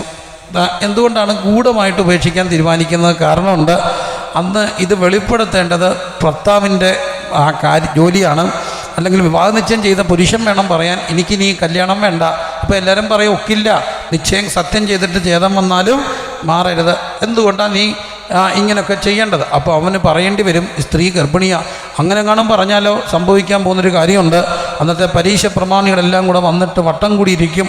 അവർ വിചാരണ കഴിക്കും. എന്നിട്ട് ന്യായപ്രമാണപ്രകാരം ഈ സ്ത്രീയെ കല്ലെറിഞ്ഞ് കൊല്ലും. പക്ഷേ യോസഫിന് നിർബന്ധം ഉണ്ടായിരുന്നു, തനിക്ക് നിശ്ചയം കഴിഞ്ഞ ഈ സ്ത്രീയുടെ ദേഹത്ത് ഒരു കല്ല് പോലും എന്ത് ചെയ്യാൻ പാടില്ല, വീഴാനായിട്ട് പാടില്ല. ഒരു കല്ല് പോലും വീഴാനായിട്ട് പാടില്ല. കല്ലെറിയാത്തൊരു വീട്ടിലാണ് യേശു ജനിച്ചത്. ഒരു കാര്യം ഓർക്കണം പ്രിയപ്പെട്ടവരെ, അവൻ നമ്മുടെ തീന്മേശയിലെ അദൃശ്യനായ അതിഥിയാണ്. എല്ലാ സംഭാഷണവും ശ്രദ്ധിക്കുന്നവനാണ്. വീടുകളിൽ പരസ്പരം കല്ലെറിയാതിരുന്നാൽ അവിടെ ജ്ഞാനാത്മാവിനാൽ അടുത്ത തലമുറ പറയും. ഈ എളിവൻ എല്ലാവരെയും പ്രബോധിപ്പിക്കുക, അടുത്ത തലമുറയെ ഓർത്തെങ്കിലും നമ്മുടെ വീടുകൾ കല്ലെറിയാത്ത സംസ്കാരത്തിലേക്ക് വരണം. കല്ലെറിയരുത്. അതുകൊണ്ട് തന്നെ യേശുവിൻ്റെ ജീവിതത്തിലും കാണുന്നു, പാപത്തിൽ പിടിക്കപ്പെട്ട ഒരു സ്ത്രീയെ യേശുവിൻ്റെ അടുക്ക കൊണ്ടുവന്നിട്ട് പറയുന്നു, ഞങ്ങളുടെ ന്യായപ്രമാണപ്രകാരം ഈ സ്ത്രീയെ കല്ലെറിഞ്ഞ് കൊല്ലണം. ഭയങ്കരമായിട്ട് ഇഷ്ടപ്പെട്ട കാര്യം. അപ്പോൾ യേശു ചെയ്തൊരു വഴിയുണ്ട്. യേശു കുനിഞ്ഞിരുന്ന് നിലത്ത് എന്ത് ചെയ്തുകൊണ്ടിരുന്നു? എഴുതിക്കൊണ്ടിരുന്നപ്പോഴത്തേനും സംഭവിച്ച കാര്യം, കല്ലെറിയാൻ വന്നവരുടെ കയ്യിൽ നിന്നെല്ലാം എന്തുപോയി? കല്ല് പോയി. എന്താ അവിടെ കൊടുത്തത്? ഒറ്റ കാര്യം, ഇവർ കല്ലെറിയാൻ വേണ്ടി വന്നതാണ്. പ്രചോദനത്തോടെ വന്നു. കല്ലെറിയാൻ വേണ്ടി 2 പറഞ്ഞിട്ടേ ഉള്ളെന്നും പറഞ്ഞിട്ട് വന്നതാ. പക്ഷേ ഈ പറച്ചിലിനും കല്ലിനും അഥവാ കല്ലിനും കല്ലേറിനും ഇടയ്ക്ക് തമ്പുരാൻ ഇച്ചിരി സമയം കൊടുത്തപ്പം കയ്യിൽ നിന്ന് എന്ത് പോയി? കല്ല് താഴെ പോയി. പ്രചോദനം, അതിൻ്റെ പ്രതികരണം, ഇതിൻ്റെ രണ്ടിൻ്റെ ഇടയ്ക്ക് ഇച്ചിരി സമയം കിട്ടിയപ്പം കല്ലെല്ലാം താഴെ പോയി. ഓർത്തോണം, വേദോസം പഠിപ്പിക്കുന്നു, കേൾപ്പാൻ വേഗതയും പറയാൻ താമസവും. നമ്മുടെ ചിന്തകളെ സാത്താന് കൊടുക്കാൻ കഴിയില്ല. എന്നാൽ ദൈവത്തിന് നമ്മുടെ ചിന്തകളെ അറിയാം. എന്നാൽ പലപ്പോഴും സാത്താൻ നമ്മുടെ അനുഗ്രഹത്തെ കുടുക്കിക്കളയുന്നത് നമ്മുടെ വാക്കിലാണ് കൊടുക്കുന്നത്. അതുകൊണ്ട് ദൈവമക്കൾ തീരുമാനിക്കണം, ആവശ്യമില്ലാത്ത ഒരു വാക്കിൽ പോലും ഞാൻ കുടുങ്ങപ്പെട്ട എൻ്റെ അനുഗ്രഹങ്ങൾ തടയാൻ ഇടയാകരുത്. മനസ്സിലാകുന്നവർ ഇന്ന് രാത്രി ദൈവത്തെ ഒന്ന് സ്തുതിച്ച് ഒരു വാക്ക് പോലും വേണ്ടാത്തത് പറയാതിരിക്കാൻ മാക്സിമം സൂക്ഷിക്കുക. പ്രചോദനം ഉണ്ടാകാം. നോക്കൂ, മറിയത്തിൻ്റെ ജീവിതത്തിലേക്ക് വരുമ്പോൾ ദൂതൻ വന്ന് പറയുന്നു, നീ പരിശുദ്ധാത്മാവിനാൽ ഗർഭവതിയാകാൻ പോകുകയാണ്, നീ കൃപ ലഭിച്ചവളാണ് എന്ന് പറയുമ്പോൾ മറിയം പറയുന്നൊരു കാര്യമുണ്ട്, ഞാൻ കർത്താവിൻ്റെ ദാസി, അങ്ങയുടെ വാക്ക് പോലെ എനിക്ക് ഭവിക്കട്ടെ, ദൈവഗതത്തിന് സമ്പൂർണ്ണമായി സമർപ്പിക്കുകയാണ്. അപ്പോൾ ദൂതൻ ഈ സ്ത്രീയോട് പറയുന്നു, നിൻ്റെ ചാർച്ചക്കാരത്തി എലിസബത്തും ഗർഭം ധരിച്ചിരിക്കുന്നു, മച്ചി എന്ന് പറഞ്ഞവൾക്കിത് 6-ാം മാസം. വേദോസ്തം പഠിപ്പിക്കുന്നു, ആ നാളിൽ മറിയ എഴുന്നേറ്റ് ബന്ധപ്പെട്ട് ഓടിപ്പോയി എങ്ങോട്ട്? ആ എലിസബത്തിൻ്റെ വീട്ടിലേക്ക് പോവുകയാണ്. 1:56 കാണുന്നുണ്ട്. ഏകദേശം 3 മാസം മറിയം ആ വീട്ടിൽ എലിസബത്തിനോടുകൂടെ താമസിക്കുകയാണ്. ഇഷ്ടം തോന്നി 3 മാസം ഈ എലിസബത്തിനെ ശുശ്രൂഷിക്കുകയാണ് മറിയം. തൻ്റെ ഗർഭത്തിൻ്റെ ആദ്യ നാളിൽ തനിക്ക് ഒരു ശുശ്രൂഷ ആവശ്യമാണ്, എന്നിട്ടും താൻ തന്നെ മറന്ന് മറ്റൊരാളെ ശുശ്രൂഷിക്കുകയാണ്. ഒരു കാര്യം ഓർക്കണം, ക്രിസ്തീയ ജീവിതത്തിൻ്റെ അടിസ്ഥാനം ഇതാണ്. നമ്മുടെ ഇന്നത്തെ ഒരു മോഡേൺ ഫിലോസഫി ഉണ്ട്. നമ്മളെല്ലാവരും മക്കളെ പഠിപ്പിക്കുന്നത് ഇങ്ങനെയാണ്, മക്കളെ അവനവൻ്റെ എന്തോ കാര്യം നോക്കിക്കോണം എന്ന. വേദോസത്തെ അങ്ങനെ വാക്കിയില്ല. വേദോസം പറയുക, നിങ്ങൾ സ്വന്തം ഗുണമല്ല നമ്മളെല്ലാവരും മറ്റുള്ളവർക്ക് വേണ്ടിയാണ്. മറ്റുള്ളവരെ ശുശ്രൂഷിക്കുമ്പോൾ നമ്മുടെ കഷ്ടത്തിൽ ദൈവം അനേകരെ നമ്മളെ സഹായിക്കാൻ വേണ്ടി ഒരുക്കുന്ന ഒരു ദൈവിക വിശ്വസ്തതയുണ്ട്. മറിയം പോവുകയാണ്, ആ എലിസബത്തിനെ ശുശ്രൂഷിക്കുകയാണ്. അത് കഴിഞ്ഞിട്ട് കുഞ്ഞ് ജനിച്ചപ്പോൾ അത്യുന്നതങ്ങൾ ദൈവത്തിൻ മഹത്വം, ഭൂമി ദൈവപ്രസാദമുള്ള മനുഷ്യർക്ക് സമാധാനം എന്നൊക്കെ പറഞ്ഞ് 2:15 കാണുന്നു. ദൂതന്മാർ വന്ന് ഈ കാര്യങ്ങളെല്ലാം പറയുകയാണ്. പക്ഷേ അവിടെ ഇതെല്ലാം കേട്ട് കഴിഞ്ഞപ്പോൾ 2:19 കാണുന്നു, മറിയം ഈ വാർത്തയൊക്കെയും ഹൃദയത്തിൽ സംഗ്രഹിച്ച് ധ്യാനിച്ചു കൊണ്ടിരുന്നു. മറിയം ഈ വാർത്തയൊക്കെ ഹൃദയത്തിൽ സംഗ്രഹിച്ച് എന്ത് ചെയ്തു? ധ്യാനിച്ചു. വളരെ ഗൗരവമായിട്ട് ഓർക്കുക, ഒരു വീട്ടിൽ അനുഗ്രഹം ഉണ്ടാകണമെങ്കിൽ ദൈവം തിരഞ്ഞെടുത്ത വീടിൻ്റെ പ്രത്യേകത, മാതാവിൻ്റെ പ്രത്യേകത, കേൾക്കുന്ന വചനം അങ്ങനെ തന്നെയോ എന്ന് ഹൃദയത്തിൽ സംഗ്രഹിച്ച് എന്ത് ചെയ്തുകൊണ്ടിരിക്കും? ധ്യാനിച്ചു കൊണ്ടിരിക്കും. ഹൃദയത്തിൽ സംഗ്രഹിച്ച് ധ്യാനിച്ചുകൊണ്ടിരിക്കും. വേദപുസ്തകത്തിൽ കാണുന്നുണ്ട്, ഉത്തമന്മാരായ കുറിച്ചൊക്കെ പറയുന്നു, അവർ വേദപുസ്തകം വചനം കേൾക്കുകയും വീട്ടിൽ വന്നിട്ട് അത് അങ്ങനെ തന്നെയോ എന്ന് പരിശോധിച്ച് പോരുകയും ചെയ്തു. അപ്പം വചനം കേൾക്കുക. വളരെ അനുഗ്രഹീതനായൊരു ദൈവദാസൻ, അദ്ദേഹത്തിൻ്റെ ചർച്ചിൽ കേരളത്തിൽ തന്നെ തെക്കാണ്, ഒത്തിരി 1000-ന് അപ്പുറത്ത് ആളുകളുണ്ട്. ഒരു വലിയ 3 നില കെട്ടിടം. ഈ ദൈവദാസനെ അടുത്ത് ഒന്ന് പരിചയപ്പെടണമെന്ന് എനിക്കും തോന്നി. ഇപ്പം ഞാൻ അദ്ദേഹത്തോട് ചോദിച്ചു, സഭാ വളർച്ചയുടെ രഹസ്യങ്ങളാണ്. വളരെ ശക്തമായ ഒരു ശുശ്രൂഷ തനിക്ക് പൈശാചിക സ്വാധീനങ്ങൾ ഉള്ളവരുടെ മേലൊക്കെ ഉണ്ട്. അപ്പോൾ അദ്ദേഹത്തോട് ഇങ്ങനെ സംസാരിച്ചപ്പോൾ ഞാൻ ചോദിച്ചു, എങ്ങനെയാണ് ഇതൊക്കെ അറിയുക? അപ്പോൾ അദ്ദേഹം പറഞ്ഞു, ഈ ആരാധനയ്ക്കിടയ്ക്ക് ഇരിക്കുന്നവർക്ക് പൈശാചിക ബാധയുണ്ടോ എന്നൊക്കെ നമുക്ക് പെട്ടെന്ന് അറിയാനായിട്ട് കഴിയും. എങ്ങനെയാണ് അറിയാമെന്നൊക്കെ ചോദിച്ചപ്പോൾ എന്നോട് പറഞ്ഞു, പ്രത്യേകിച്ച് അതിന് വരവൊന്നും വേണ്ട, സ്ഥിരമായിട്ടൊരാൾ യോഗത്തിലിരുന്ന് ഉറങ്ങുകയാണെങ്കിൽ അയാളെ വിളിച്ച് ശാസിച്ച് പ്രാർത്ഥിക്കണം, അതിനകത്ത് ഭൂതം കാണുമെന്ന്. എന്നും അല്ല, അബദ്ധത്തിൽ ഒരു ദിവസം നൈറ്റ് ഡ്യൂട്ടിയും കഴിഞ്ഞ് വന്ന് ഉറങ്ങുന്നതിൻ്റെ കാര്യമല്ല. എപ്പം ദൈവസന്നിധി ഇരുന്നാലും ഉറങ്ങുമെങ്കിൽ അവരിലൊരു മറ്റൊരാത്മാവുണ്ട്. കാരണം ഈ ആത്മാവ് ഇവരെ കൊണ്ട് വചനം കേൾക്കാൻ എന്ത് ചെയ്യത്തില്ല? സമ്മതിപ്പിക്കത്തില്ല. പക്ഷേ അപ്പോൾ ഉറങ്ങുന്നവരൊന്ന് സൂക്ഷിച്ചോണം. അപ്പോൾ അതുകൊണ്ടെങ്കിലും പേടിച്ചിട്ട് ഇനി എന്ത് ചെയ്യരുത്? ഉറങ്ങരുത്. അപ്പം ഉറങ്ങുന്നവരെ കണ്ടുകൊണ്ടൊക്കെ തന്നെയാണ് ഉറങ്ങരുത്. അപ്പം മറിയ ഈ വാർത്തയൊക്കെ ഹൃദയത്തിൽ സംഗ്രഹിച്ച് എന്ത് ചെയ്തുകൊണ്ടിരുന്നു? ധ്യാനിച്ചുകൊണ്ടിരുന്നു. വീണ്ടും മുമ്പോട്ട് പോകുമ്പോൾ എനിക്ക് ഭയങ്കര ഇഷ്ടപ്പെട്ട 1-2 കാര്യങ്ങളുണ്ട്. അമ്മയപ്പന്മാർ 12 വയസ്സായി ആണ്ട് തോറും എവിടെ പോകുമായിരുന്നു? പെരുന്നാളിന് പോകും. പെരുന്നാളിന് പോകുക എന്നൊക്കെ പറയുമ്പോൾ നമ്മുടെ ഇന്നത്തെ ഒരു ആർഭാടത്തിൻ്റെ ഒരു പെരുന്നാളുമായിട്ടൊക്കെ ബന്ധപ്പെടുത്തിയല്ല എന്നെ ചിന്തിക്കേണ്ടത്. ഈ യഹൂദന്മാർ അവിടെ യെരുശലേമിലാണ് ദൈവസാന്നിധ്യം ഉള്ളത്. ദൈവസാന്നിധ്യം യെരുശലേമിലായതുകൊണ്ട് അവർ എവിടെ പോയാലും ആണ്ടിൽ ആ ഒരു ദിവസം ആകുമ്പോഴത്തേന് ഈ സാന്നിധ്യത്തിലേക്ക് അവർ മടങ്ങി വരും. അവർക്കത് ഭയങ്കര ഇഷ്ടമാണ്. കാരണം യെരുശലേമിനെ മറക്കാനൊക്കത്തില്ല. അവിടെ ദേവാലയമുണ്ട്, അവിടെ അതിവിശുദ്ധ സ്ഥലമുണ്ട്, അവിടെ ഷെക്കേനയുണ്ട്. അതുകൊണ്ട് അവർ ദൂരേന്ന് അവിടേക്ക് വരും. ഇങ്ങനെ ആരാധനയ്ക്ക് വേണ്ടി അവർ വരികയാണ്. ഇവിടെ ഒരു വാക്യം എഴുതി വെച്ചിട്ടുണ്ട്. 2-ാം അധ്യായത്തിന് 41-ാമത്തെ വാക്യം, അമ്മയപ്പന്മാർ ആണ്ട് തോറും എവിടെ പോകുമായിരുന്നു? ആരാധനയ്ക്ക് പോകും. എന്നിട്ട് ഒരു വാക്കുകൂടെ എഴുതി വെച്ചിരിക്കുന്നു, പതിവ് പോലെ എവിടെ പോകുമായിരുന്നു? ദേവാലയത്തിലേക്ക് പോകും. അങ്ങനെയല്ലേ? പതിവ് പോലെ. അവന് 12 വയസ്സായപ്പോൾ, 42-ാം വാക്യം, അവന് 12 വയസ്സായപ്പോൾ അവർ പതിവ് പോലെ ആണ്ട്. 2 വാക്കുകൾ അവിടെ ഉണ്ട്. ആണ്ട് തോറും പിന്നെ പതിവ് പോലെ. എല്ലാവരും ഒന്ന് ചേർന്ന് പറഞ്ഞേ, ആണ്ട് തോറും പതിവ് പോലെ. അപ്പോൾ ആരാധനയ്ക്ക് പോവുകയാണ്. ഈ കുടുംബത്തിൻ്റെ പ്രത്യേകത, ആരാധന മുടക്കാത്ത കുടുംബമായിരുന്നു. ആരാധന മുടക്കാത്ത കുടുംബം. എനിക്ക് ഭയങ്കര ഇഷ്ടപ്പെട്ട് പറയേണ്ട ഒരു കാര്യമാണത്. കാരണം ആരാധന മുടക്കാത്ത കുടുംബത്തിലെ ജ്ഞാനാത്മാവിൽ തലമുറകൾ വളരത്തുള്ളൂ. നമ്മൾ എന്ത് പ്രാധാന്യമാണ് ആരാധനയ്ക്ക് കൊടുക്കുന്നത്, അതാണ് നമ്മുടെ അനുഗ്രഹത്തിൻ്റെ കാതലായ രഹസ്യം എന്ന് പറയുന്നത്. ഇത് ബൈബിളിൽ നിന്ന് മാത്രമല്ല ഞാൻ പഠിച്ചത്. ഞാനൊരു വീട്ടിൽ താമസിക്കുകയാണ്. ആ വീട് നല്ലൊരു വീട്, 2 മക്കൾ, ഒരാൾ മെഡിസിൻ കഴിഞ്ഞു, ഒരാൾ എഞ്ചിനീയർ. അപ്പോൾ ഈ കുഞ്ഞുങ്ങളുടെ വിനയം, അവർ വിദേശത്തൊക്കെ പഠിച്ചിട്ടും അവരുടെ ആ ഒരു സംസാര ശൈലിയും വിനയവും എനിക്ക് ഭയങ്കരമായിട്ട് അവരോട് ഇഷ്ടം തോന്നി. അപ്പം ഞാൻ ആ കുഞ്ഞുങ്ങൾ അമ്മയോട് സംസാരിച്ചാൽ പറഞ്ഞ, അമ്മ നിങ്ങൾ അപ്പനും അമ്മയുണ്ട്, നിങ്ങൾ ഭാഗ്യമാണ്. കാരണം ഞാൻ പലയിടത്ത് പോയിട്ടുണ്ട്, പല കുഞ്ഞുങ്ങളോട് കണ്ടിട്ടുണ്ട്. ഇത്രയും വിനയമുള്ള പിള്ളേർ, ഇത്രയെല്ലാം സാധ്യത ഉണ്ടായിട്ടും അവരുടെ ആ ദൈവ ബഹുമാനവും ആദരവും ഒക്കെ കാണുമ്പം കുശുമ്പ് തോന്നുന്നു. എന്ത് നല്ല പിള്ളേരാ. അപ്പോൾ അമ്മ കണ്ണീരോട് എന്നോട് പറഞ്ഞു, പാസ്റ്റർ ഇതിനൊന്നും ഞങ്ങൾ യോഗ്യരല്ല, പക്ഷേ എന്തെങ്കിലും ഒരു സാധ്യത ഉണ്ടെങ്കിൽ ഒരു കാര്യമേ കാണുന്നുള്ളൂ.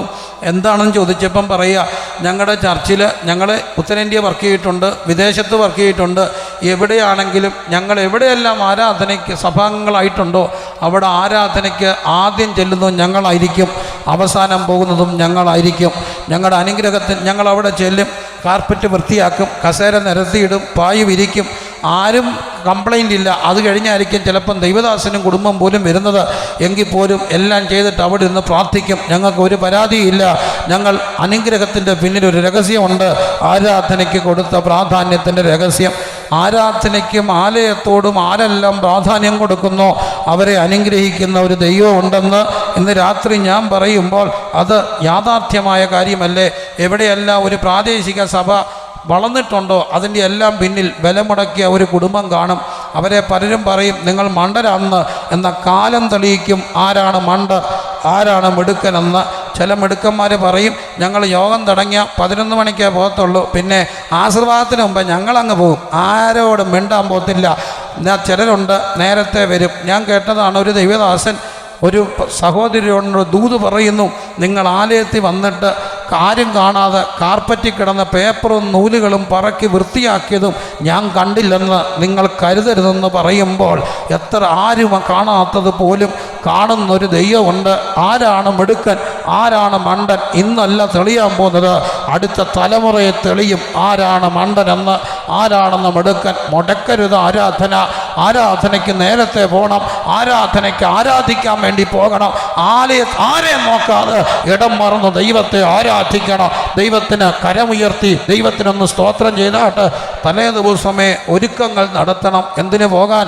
ആരാധനയ്ക്ക് പോകാൻ. എല്ലാവരും കരമടിച്ച് ദൈവത്തെ ഒന്ന് സ്തുതിച്ചാട്ട് ഹല്ലേലൂയ. ആരാധനയ്ക്ക് പ്രാധാന്യം കൊടുക്കണം. ഞാനൊരു കൺവെൻഷനൊക്കെ പ്രസംഗിക്കാൻ വരുമ്പോൾ അല്പം ഭീതിയോടാണ് ഞാൻ വരുന്നത്. എനിക്ക് അല്പം പേടി തന്നെയുണ്ട്. പ്രത്യേകിച്ച് ഇന്നത്തെ കൺവെൻഷനൊക്കെ തന്നപ്പം ദൈവദാസന്മാരെല്ലാം നിരന്നിരിക്കുന്നു, പന്തലെല്ലാം കാണുന്നു. എനിക്ക് ആകെ ഒരു പേടിയൊക്കെ തോന്നി. പേടി തോന്നുന്നത് മാനുഷികമായിട്ട് തന്നെയല്ല, എന്തുമാത്രം അധ്വാനം ഒരു കൺവെൻഷൻ്റെ പിന്നിലുണ്ട്. അപ്പോൾ അതനുസരിച്ച് നമ്മൾ അതിനെക്കുറിച്ച് സീരിയസ് ആയി ചിന്തിച്ചേ ഒക്കത്തുള്ളൂ. കാരണം എത്ര പേരുടെ അധ്വാനമാണ് ഒരു കൺവെൻഷൻ നടത്താൻ വേണ്ടി. എത്ര പേര് രാത്രി ഉറക്കളച്ചിട്ടുണ്ട്, എത്ര മണിക്കൂർ ഇതിനു വേണ്ടി അധ്വാനിച്ചിട്ടുണ്ട്. നമുക്കിത് 2 മണിക്കൂറാണ്, എന്നാൽ ഇതിൻ്റെ പിന്നിൽ വില മുടക്കിയ ഒത്തിരി പേരുണ്ട്. അവരെ ഓർത്ത് ദൈവത്തിനൊന്ന് സ്തോത്രം ചെയ്യാനായിട്ട് നമുക്ക് കഴിയണം. ഞങ്ങളുടെ വലിയൊരു കൺവെൻഷൻ നടക്കുക, അതിൻ്റെ പിന്നെ ഒത്തിരി അധ്വാനിച്ചിട്ടുണ്ട്. കൺവെൻഷൻ നടത്തുന്നതിൻ്റെ ബുദ്ധിമുട്ട് അറിയാം. 10,000-3000 ആളുകൾ വന്നു കൂടിയിരിക്കുക. അപ്പം പകൽ യോഗത്തിൽ പറയുകയാണ്, അത് നമുക്കൊരു കാര്യം ചെയ്യാം. ഞാൻ എന്താണ്, നമുക്ക് ഒരു പെട്ടെന്നങ്ങ് പാട്ട് നിർത്താം. ഞാൻ ചോദിച്ചു എന്നിട്ട് എന്നിട്ട് ആ വന്ന മുഖ്യ ദൈവദാസനെ ഒരു അരമണിക്കൂർ കൊടുക്കാം. ഞാൻ ചോദിച്ചു എന്നിട്ട് അല്ല അത് കഴിഞ്ഞിട്ട് പിന്നെ പ്രധാനപ്പെട്ട ആൾ കാര്യങ്ങളൊക്കെ നടത്തുമ്പോഴത്തേന് ഒരു 11:15 പിന്നെ അപ്പം ഞാൻ ചോദിച്ചു എന്നിട്ട് അല്ല അപ്പം ഒരു 12 മണിയാകുമ്പോഴത്തേന് ആശീർവാദം പറയാം. അപ്പം ഞാൻ എന്നിട്ട് പുള്ളി ഇങ്ങനെ പറഞ്ഞുകൊണ്ടിരിക്കും. ഞാൻ ചോദിച്ചു എന്നിട്ട് അല്ല ഒരു 12:15 ആകുമ്പോഴത്തേന് ചോറുണ്ണാം. അപ്പം ഞാൻ ചോദിച്ചു എന്നിട്ട് ഒരു 12:30 വീട്ടിൽ പോകാം. ഞാൻ ചോദിച്ചു എന്നിട്ട് ഒന്നുമില്ല, മഴയ്ക്ക് മുമ്പ് ഉറങ്ങായിരുന്നു. മനസ്സിലാവുന്നുണ്ടല്ലോ. എന്നിട്ട് ചോദിച്ച് വന്നപ്പോൾ ഈ അറിയാതങ്ങ് പറഞ്ഞു എന്നിട്ട് പിന്നെ മഴയ്ക്ക് മുമ്പ് എവിടെ പോകാമെന്ന്, വീട്ടിൽ പോകാമെന്ന്. ഞാൻ പറഞ്ഞു നിങ്ങൾക്കറിയാമോ എനിക്കൊരു 200 മണിക്കൂർ ഇതിന് മുടക്കിയിട്ടുണ്ടെങ്കിൽ എൻ്റെ കൂടെ 10-30 പേര് ഒരു 200 വെച്ച് മണിക്കൂർ കുറഞ്ഞത് ഒരാൾ വെച്ച് കൊടുത്തിട്ടുണ്ടെങ്കിൽ ഞങ്ങളുടെ ഒരു 6000 മണിക്കൂറാണ് നിങ്ങളിരിക്കുന്ന ഈ 2 മണിക്കൂർ. എത്രമാത്രം പേരുടെ മണിക്കൂറുകൾ ഇതിൻ്റെ പിന്നിൽ കൊടുത്തിട്ടുണ്ടെങ്കിൽ തീഷ്ണതയോടെ വേണം ഓരോ ആരാധന യോഗത്തെയും കാണാൻ, ഓരോ കൺവെൻഷനെയും കാണാൻ. അതുകൊണ്ടാണ് പ്രവൃത്തികൾ ഉണ്ടാകാത്തത്. കൺവെൻഷനുകളെ ഓർത്ത് പ്രാർത്ഥിക്കണം. കാരണം സഭായോഗങ്ങൾക്ക് വേണ്ടി ഒരുക്കങ്ങൾ വേണം. ജനമെല്ലാം ഒരുങ്ങി വേണം യോഗത്തിന് പോകാൻ. കാരണം ഒരുക്കത്തോടെ തീഷ്ണതയോടെ കടന്നു പോകുന്നിടത്ത് ദൈവത്തിൻ്റെ അനുഗ്രഹം ഉണ്ടാകാനായിട്ട് കഴിയും. കരമടിച്ചിന്ന് രാത്രി ദൈവത്തെ ഒന്ന് സ്തുതിച്ചാട്ടെ. ആരാധനയ്ക്ക് പോയ മറ്റ് ബിസിനസ്സുകളൊന്നും പാടില്ല. ഇടം മറന്ന് ദൈവത്തെ ആരാധിക്കണം. കരമടിച്ച് ദൈവത്തെ സ്തുതിക്കണം. വാ തുറന്ന് ദൈവത്തെ ആരാധിക്കണം. എല്ലാവരും ദൈവത്തെ ഒന്ന് സ്തുതിച്ചാട്ട് വളരെ ലൈവായിട്ട് വേണം ആരാധനയ്ക്ക് പോകാൻ. അങ്ങനെ ഈ കുടുംബം ആരാധനയ്ക്ക് പോവുകയാണ്. ആരാധന കഴിഞ്ഞ് അവർ തിരിച്ചു വരുന്നു. ഒരു ദിവസത്തെ വഴി പോന്നു. ഒരു ദിവസത്തെ വഴി പോന്നിട്ടും ഇവർ തിരക്കിയില്ല. ആരെ? കുഞ്ഞിനെ തിരക്കിയില്ല. കുഞ്ഞിൻ്റെ പ്രായം 12 വയസ്സ്. എനിക്കിപ്പം ഭയങ്കര അലേർട്ടാണ്. എല്ലാവരും അലേർട്ടാണ്. വാതിൽക്ക് നിൽക്കുന്ന സഹോദരന്മാരൊക്കെ നോക്കിക്കോണം. ഒരു കുഞ്ഞും പുറത്തു പോകരുത്. ഇടയ്ക്ക് പോയാൽ ഞാനൊരു ചൂരിൽ മേടിക്കാൻ പറഞ്ഞേക്കുക. കാരണം ഞായറാഴ്ച ഇറക്കി വിടാതിരിക്കാൻ വേണ്ടി. കാരണം എവിടെയൊക്കെയാണ് സ്റ്റിക്കർ ഒട്ടിച്ചെന്ന് അറിയത്തില്ല. വല്ലാത്ത പേടിയാണ്. വളരെ ഗൗരവമായിട്ട് പ്രാർത്ഥിക്കണം. നമ്മുടെ സഭയിലെ എല്ലാ യോഗത്തിനും പ്രാർത്ഥിക്കണം. കാരണം ഈ നമ്മുടെ കുഞ്ഞുങ്ങളെ സൂക്ഷിക്കുന്ന പോലെ തന്നെയാണ് എല്ലാ കുഞ്ഞും ദൈവത്തിന് പ്രാധാന്യമുള്ള കുഞ്ഞാണ്. കുഞ്ഞുങ്ങളെ അടിച്ചുകൊണ്ട് പോവുകയാണ്. എന്നിട്ട് ഈ കുഞ്ഞുങ്ങളെ എല്ലാവരും പറയുന്നു കുഞ്ഞുങ്ങളെ എന്ത് ചെയ്യുന്നു, മിസ്സാകുന്നു. എന്തോ ഒട്ടിച്ചിട്ടുണ്ട്, സ്റ്റിക്കർ ഒട്ടിച്ച വീട്ടിൽ നിന്ന്. എനിക്കത് തോന്നുന്നപ്പം മറ്റൊരു കാര്യം ഓർത്തത്, മിസ്സാകുന്നു. എന്നാൽ അതിലും വലിയ ഒരു സ്റ്റിക്കർ ഒട്ടിച്ചിട്ടുണ്ട്. ലൂക്കോസ് പറയുന്നു ഒരു സ്ത്രീക്ക് 10 ദ്രഹ്മയുണ്ട്, ഒന്നിനെ കാണാതെ പോയി. ഒരിടയിൽ 100 ആടുണ്ട്, ഒന്നിനെ കാണാതെ പോയി. ഒരപ്പന് 2 മക്കളുണ്ട്, ഒന്നിനെ പോയി. ഇത് ഇന്ന് തുടങ്ങിയതല്ല. ദൈവരാജ്യത്തിൽ നിന്ന് ഓട്ടിച്ചുകൊണ്ട് പോകാൻ വേണ്ടി സ്റ്റിക്കർ ഒട്ടിച്ചതുണ്ടെന്ന് നേരത്തെ അറിഞ്ഞിട്ട് അലേർട്ടായി പ്രാർത്ഥിക്കാൻ എത്ര പേര് തയ്യാറാകും? ഇവിടെ മിസ്സായില്ലെങ്കിലും നിത്യത മിസ്സാകാതിരിക്കാൻ, ചർച്ചയിൽ നിന്ന് മിസ്സാകാതിരിക്കാൻ, അടുത്ത തലമുറ മിസ്സാകാതിരിക്കാൻ സ്റ്റിക്കർ ഒട്ടിച്ചിട്ടുണ്ടെന്ന് കണ്ടുപിടിച്ചിട്ട് അതിനെതിരെ പോരാടി പ്രാർത്ഥിക്കുവാൻ ഞങ്ങൾക്ക് വേണ്ടി പ്രാർത്ഥനയിൽ എന്ത് ചെയ്യുന്നു? പോരാടുന്നു. എല്ലാവരും ഇന്ന് രാത്രി കരമുയർത്തി അടുത്ത തലമുറയ്ക്ക് വേണ്ടി ഒന്ന് പ്രാർത്ഥിച്ചാട്ട്. നിങ്ങൾ പ്രാധാന്യം കൊടുത്തില്ലെങ്കിൽ, നമ്മൾ പ്രാധാന്യം കൊടുത്തില്ലെങ്കിൽ, നമ്മൾ ശകലമെങ്കിലും ഉഴപ്പിപ്പോയെങ്കിൽ സമ്മതിക്കാൻ പാടില്ല, ഉഴപ്പാൻ പാടില്ല. കാരണം അവർ മിസ്സാകാൻ പാടില്ല. ഇതിനു മുമ്പേ കർത്താവ് പറഞ്ഞു, ലൂക്കോസ് 15 നഷ്ടപ്പെടുന്നതിനെ കുറിച്ച് പറഞ്ഞു. ആ സ്ത്രീ ഒരു ദ്രഹ്മ പോയതറിഞ്ഞിട്ട് ചൂലെടുത്ത് വീട് മുഴുവൻ അടിച്ച് വൃത്തിയാക്കി. അപ്പൻ വഴിക്കണ്ണുമായിട്ട് കാത്തിരുന്നു. നോക്ക്, ഇവിടെ ഒരു കുഞ്ഞിനെ കാണാതായി, 12 വയസ്സ്. എന്നിട്ടും അവർ തപ്പിയില്ല. തപ്പിയോ? ഇല്ല. കാരണം നമ്മുടെ അമ്മമാര്, പ്രത്യേകിച്ച് കുഞ്ഞുങ്ങൾ അമ്മമാര്, 5 മണിക്ക് കുഞ്ഞ് വരണം, 5:10 അമ്മ അടുക്കളയിൽ നിന്ന് മുറി വരും, 5:15 അമ്മ തിണ്ണേ വരും, 5:16 അമ്മ സിറ്റോട്ടി ഇറങ്ങും, 5:17 അമ്മ മിറ്റത്തിറങ്ങും, 5:18 അമ്മ റോഡിലിറങ്ങും. ഇറങ്ങത്തില്ലേ? പിന്നെ അമ്മയുടെ ഇരിക്കുന്ന ഫോണിൽ നിന്ന് അവിടെ കൊച്ച്, അറിയാവുന്ന നമ്പറല്ല, അവിടുത്തെ കൊച്ച് വന്നോ, ഇവിടുത്തെ കൊച്ച് വന്നോ, അത് വന്നോ, ഇത് വന്നോ. ഇതിനിടയ്ക്ക് നാണ്ട് നമ്മുടെ കൊച്ച് വന്നു. അവൾ അറിഞ്ഞു അമ്മ ഇങ്ങനെ എല്ലാവരെയും വിളിച്ചു വെച്ച് വന്നപ്പോഴേ പറഞ്ഞു, വിളിച്ചു വെച്ച് എന്നെ നാണം കെടുത്തിയില്ല. ഞാൻ എന്നെ കൊച്ചാണോ? ഞാൻ എന്നെ കൊച്ചു വെച്ചാൽ ഞങ്ങൾക്ക് ഞാൻ ഒരു പണി ഞാൻ തരുന്നുണ്ട്, നിങ്ങളെ പടം പഠിപ്പിക്കും. അവൾ അങ്ങ് കളിച്ചാൽ പോകുന്നത്. പിന്നെ 2 ദിവസത്തിന് മിണ്ടത്തില്ല. പക്ഷെ അമ്മ പറയും ആ 10 മിനിറ്റ് കൊണ്ട് അമ്മയെ ഓർത്തുന്ന BP കൂടി തളർന്നു പോയി, നെഞ്ച് പൊട്ടിപ്പോയത്. കാരണം അത് ആരായതുകൊണ്ടാണ്? അമ്മയായതുകൊണ്ടാണ്. പക്ഷേ ഇവിടെ ഒരു ദിവസം കഴിഞ്ഞിട്ടും അമ്മ തിരക്കിയില്ലെന്ന്. എന്താ കാര്യം എന്നറിയാമോ? ആരുടെ കൂടെ ഉണ്ടായിരിക്കുമെന്ന് ഓർത്തു? സഹയാത്ര. അന്ന് അത്ര ബന്ധമായിരുന്നു ഈ സഹയാത്രക്കാരുമായിട്ട്. നല്ല ബന്ധമുള്ളിടത്താണ് ആര് ജനിച്ചത്? യേശു ജനിച്ചത്. നല്ല ബന്ധങ്ങൾ വേണം, നല്ല അയൽബന്ധങ്ങൾ വേണം, നല്ല കൂട്ടുകൾ വേണം, നല്ല ആത്മീയ കൂട്ടായ്മകൾ വേണം. അവരോർത്തു യേശു ആരുടെ കാണും? സഹയാത്രക്കാരുടെ കൂടെ കാണും. എന്നിട്ട് തിരിച്ചു ചെന്നപ്പോഴത്തേനും 3 ദിവസമായി. സാധാരണ ഈ തീർത്ഥാടകർ പോകുന്ന ഒന്നിച്ചാണ്. പക്ഷേ ഇവരിവിടെ ഒറ്റയ്ക്ക് പോകേണ്ടി വന്നു. തിരിച്ചു ചെന്നപ്പോഴത്തേനും 3 ദിവസം കഴിഞ്ഞ് എന്നപ്പം താണ്ട് 12 വയസ്സുകാരൻ ഉപദേഷ്ടാക്കന്മാരുടെ ഇവിടെ ഇരിക്കുന്നു. നടുവിരിക്കുക. അവിടെ ഒരു കാര്യമുണ്ട്, യേശുവിൻ്റെ സ്ഥാനം എപ്പോഴും എവിടാണ്? നടുക്കാണ്. 2-3 പേർ എൻ്റെ നാമത്തിൽ കൂടിയാലും യേശു താൻ അവരുടെ നടുവിൽ, പൊൻനിലവിളക്കുടെ നടുവിൽ, യഹൂദന്മാരെ പോലെ ശിഷ്യന്മാർ വാതിലടച്ചിരിക്കുക യേശു താനും അവരുടെ നടുവിൽ, 2 കള്ളന്മാരുടെ നടുവിൽ, ആകാശത്തിനും ഭൂമിക്കും നടുവിൽ, മനുഷ്യൻ്റെയും ദൈവത്തിൻ്റെയും നടുവിൽ, തൃത്വത്തിൻ്റെ നടുവിൽ, ഇവിടെ ഇതാ ഉപദേഷ്ടാക്കന്മാരുടെ നടുവിൽ, ചരിത്രത്തിൻ്റെ നടുവിൽ യേശു നടുക്ക് നിൽക്കുകയാണ്. ഇവർക്ക് യേശുവല്ല, യേശു ആണെങ്കിൽ പോലും ഇവർക്ക് കുഞ്ഞല്ലേ. അപ്പം അമ്മ ഉടനെ ചോദിച്ചു, അതിശയിച്ചിട്ട് എനിക്കതങ്ങ് ഇഷ്ടപ്പെട്ടു. 48-ാമത്തെ വാക്യത്തിൽ കാണുന്നു. ഇത് കണ്ടിട്ട് അമ്മ വിളിച്ചു വെച്ചു, മോനെ ഞങ്ങളോട് ഈ ചെയ്തത് എന്തെന്ന് ചോദിച്ചു. മോനെ ഞങ്ങളോട് ഈ ചെയ്തത് എന്ത്? എൻ്റെ പൊന്ന് സഹോദരങ്ങളെ, 3-ാം ദിവസം കൊച്ചിനെ കിട്ടിയപ്പോൾ അമ്മ വിളിച്ചത് എന്താണ്? മോനെ എന്നാ വിളിച്ചത്. നിങ്ങളാണ് എന്ത് വിളിച്ചേനെ? സത്യമായിട്ടും പറ, നിങ്ങളാണ് എന്ത് വിളിച്ചേനെ? അത് നിങ്ങളങ്ങ് പറയണ്ട, മനസ്സിൽ പറഞ്ഞാൽ മതി. നിങ്ങളാണെങ്കിൽ 3-ാം ദിവസം കിട്ടുമ്പോൾ എന്തോ വിളിക്കും നമ്മൾ പറയണ്ട. ഈ നമ്മുടെ എല്ലാം വീട്ടിൽ ഒരു അബദ്ധം പറ്റാറുണ്ട്. ഈ കൊച്ചു പിള്ളേർ അംഗൻവാടി പോകുമ്പം ചീത്തവാക്ക് വരച്ചുകൊണ്ട് വരും. ഇവരിത് പ്രയോഗിക്കുന്ന എവിടെയാണെന്ന് അറിയാമോ? ഏറ്റവും മാന്യനിരിക്കുമ്പോൾ ഇവരിത് പറയുന്നത് ചമ്മി നാർന്ന കാണാം. കല്യാണത്തിനൊക്കെ ഇരിക്കും ചെല്ലൊക്കെ ആക്കി അവിടെ ഇരുന്നുകൊണ്ട് കല്യാണത്തിന് കഴിക്കാതെ ഇറങ്ങിപ്പോയ അമ്മമാരെ ഞാൻ കണ്ടിട്ടുണ്ട്. നാണം കെടുത്തി ഇവൻ എവിടെ വെച്ചാൽ എല്ലാവരുടെയും മുന്നിൽ വെച്ച്. എന്നിട്ട് ഇവർ രക്ഷപ്പെടാൻ വേണ്ടി പറയും, ഞങ്ങളുടെ കുറ്റം അല്ലെന്നേ, അംഗൻവാടി പോയ പിന്നാണ് കൊച്ച് ഇങ്ങനെയായത്, കുറ്റം ആഴതായി അംഗൻവാടിക്കാരുടെയായി. ഞാനിടയ്ക്ക് വിദേശത്ത് താമസിക്കുകയാണ്.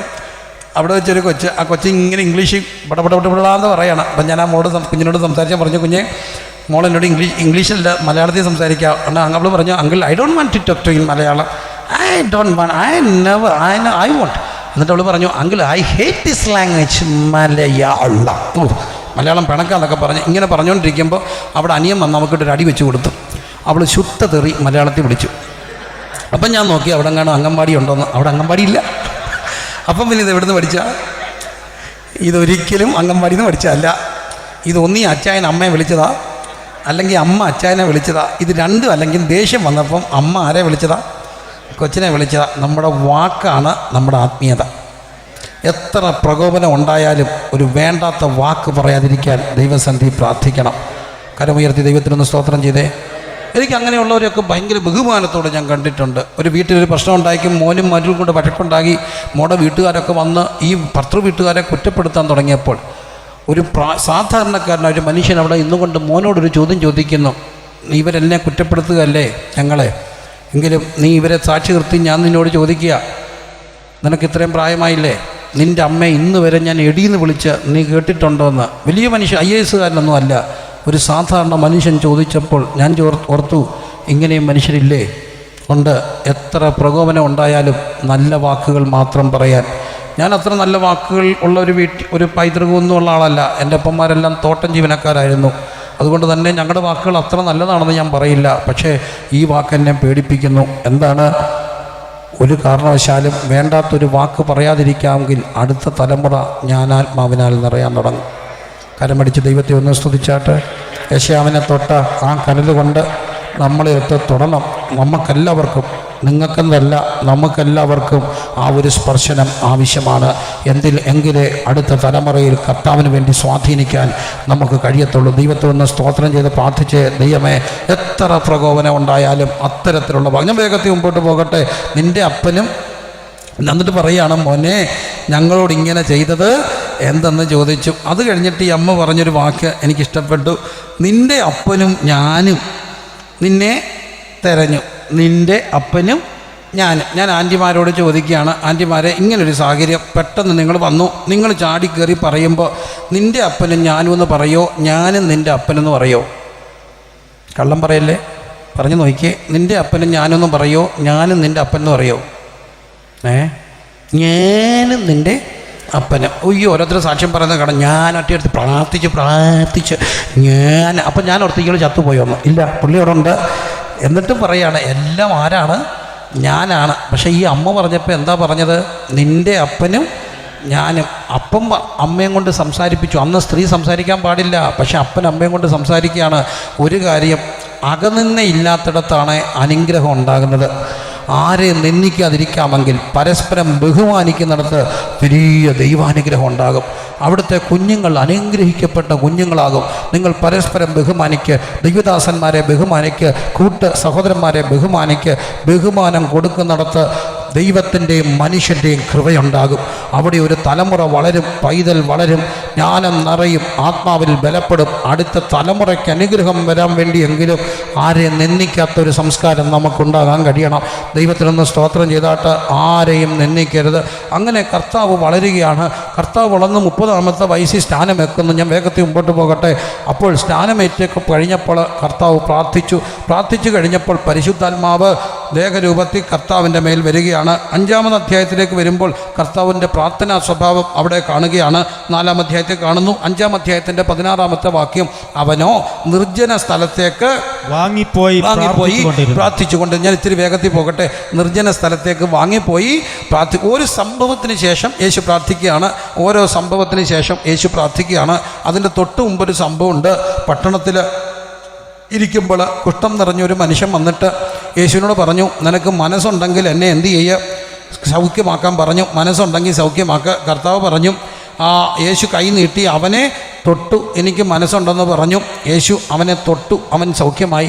എന്തിനാ കർത്താവ് അവനെ തൊട്ടത്? ഇവൻ്റെ ഒരു വാക്കാണ്, നിനക്ക് മനസ്സുണ്ടെങ്കിൽ എന്നെ എന്ത് ചെയ്യുക, സൗഖ്യമാക്കുക. മനസ്സുണ്ടെങ്കിൽ സൗഖ്യമാക്കാൻ പറയുക. മനസ്സുണ്ടെങ്കിൽ അതൊരു പൊട്ടിത്തെറിയുടെ ഭാഷയാണ്. ഇത് ഫെബ്രുവരി, ഇന്നത്ര 9 അല്ലേ? അല്ല 9. ഇനി മുതൽ ഈ മാസം മുഴുവൻ വീട്ടിൽ കേൾക്കുന്നൊരു കാര്യമാണ്. മാർച്ച് പരീക്ഷ വരും. ഈ പിള്ളേരൊന്നും പഠിക്കത്തില്ല. അമ്മ പുറകെ നടക്കും, പഠിക്കുക.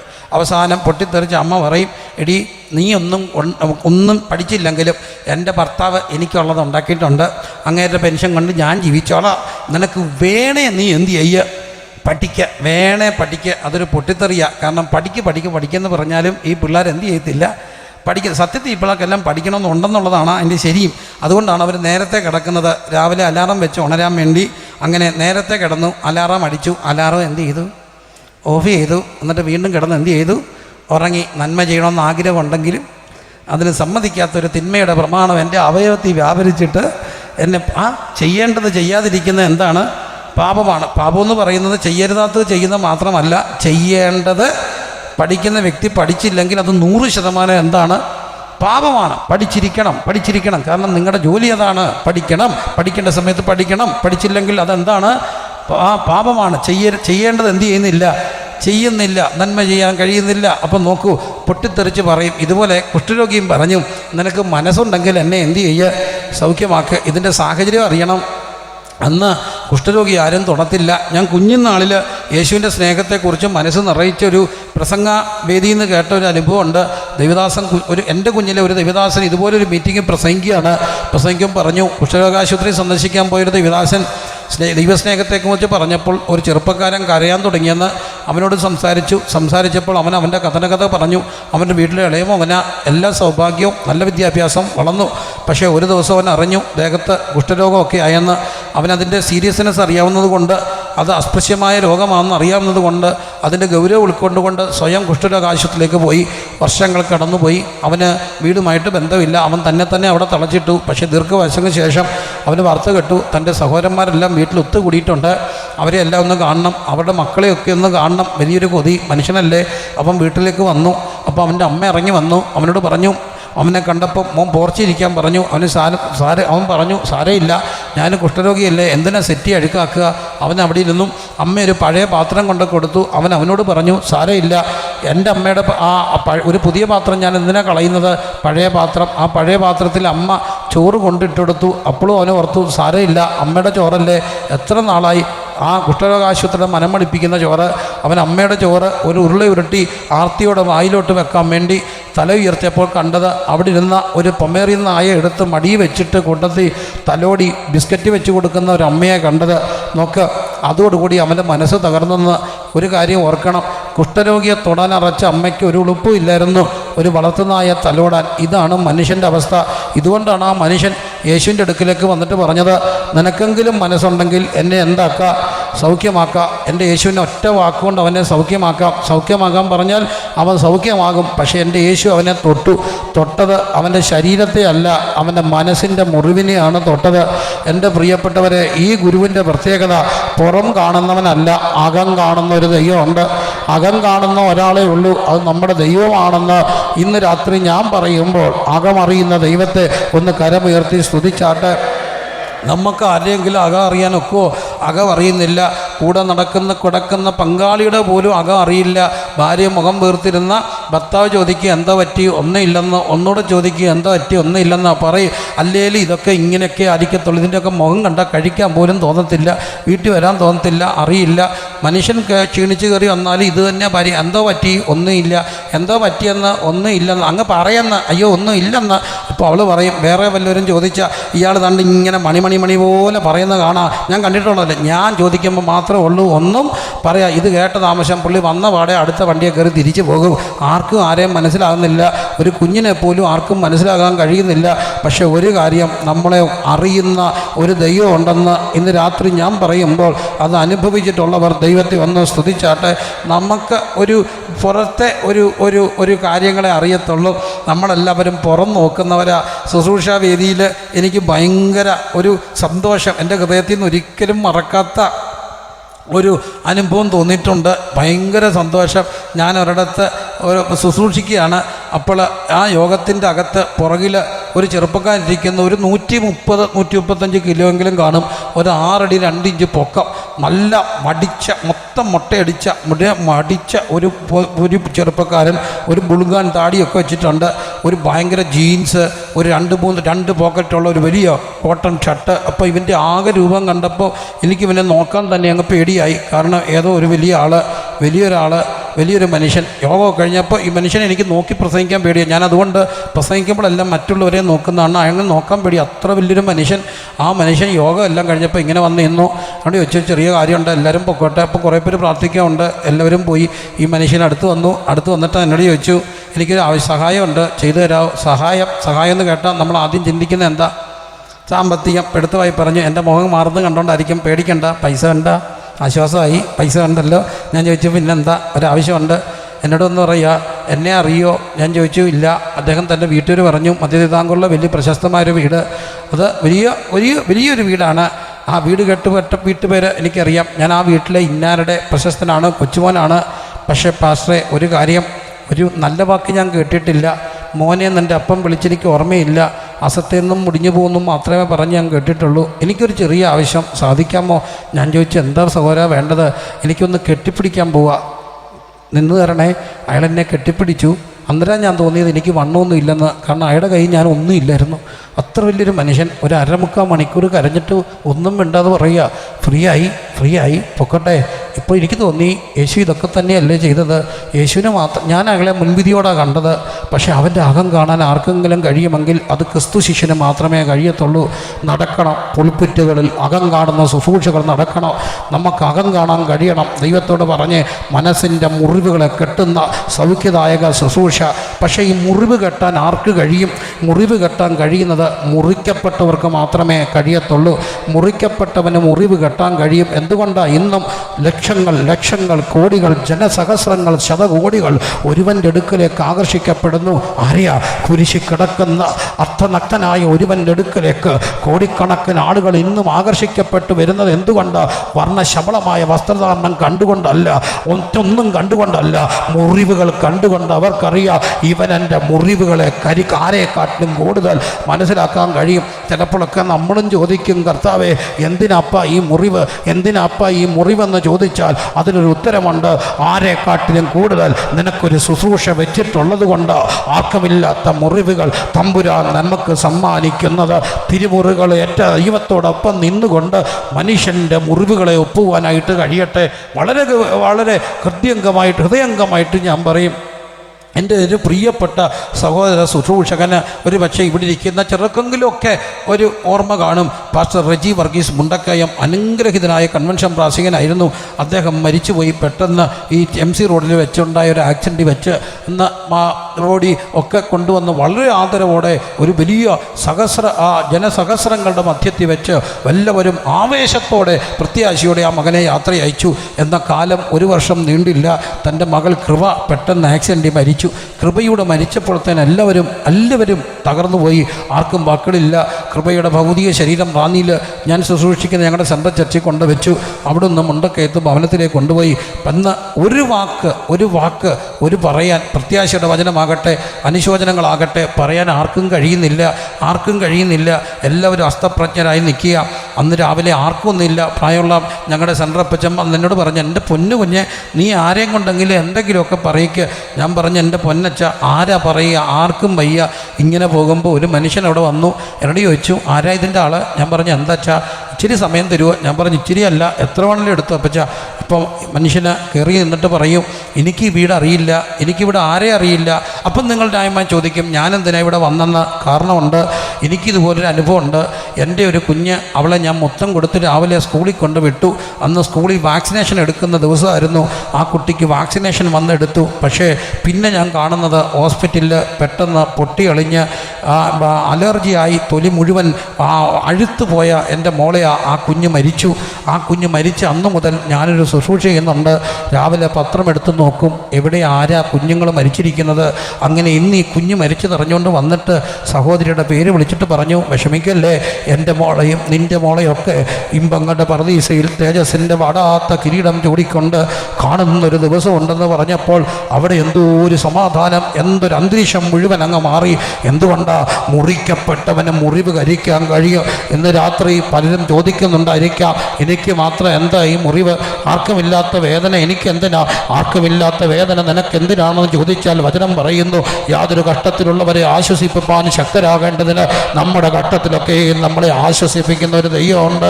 ഇന്ന് രാത്രി ആ വേദനകൾ ഓർത്ത് ദൈവത്തിന് സ്തോത്രം ചെയ്താട്ട്,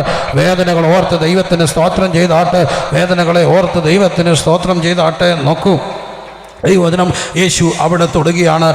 അവനെ തൊട്ട് യേശു എന്ത് ചെയ്യുകയാണ്?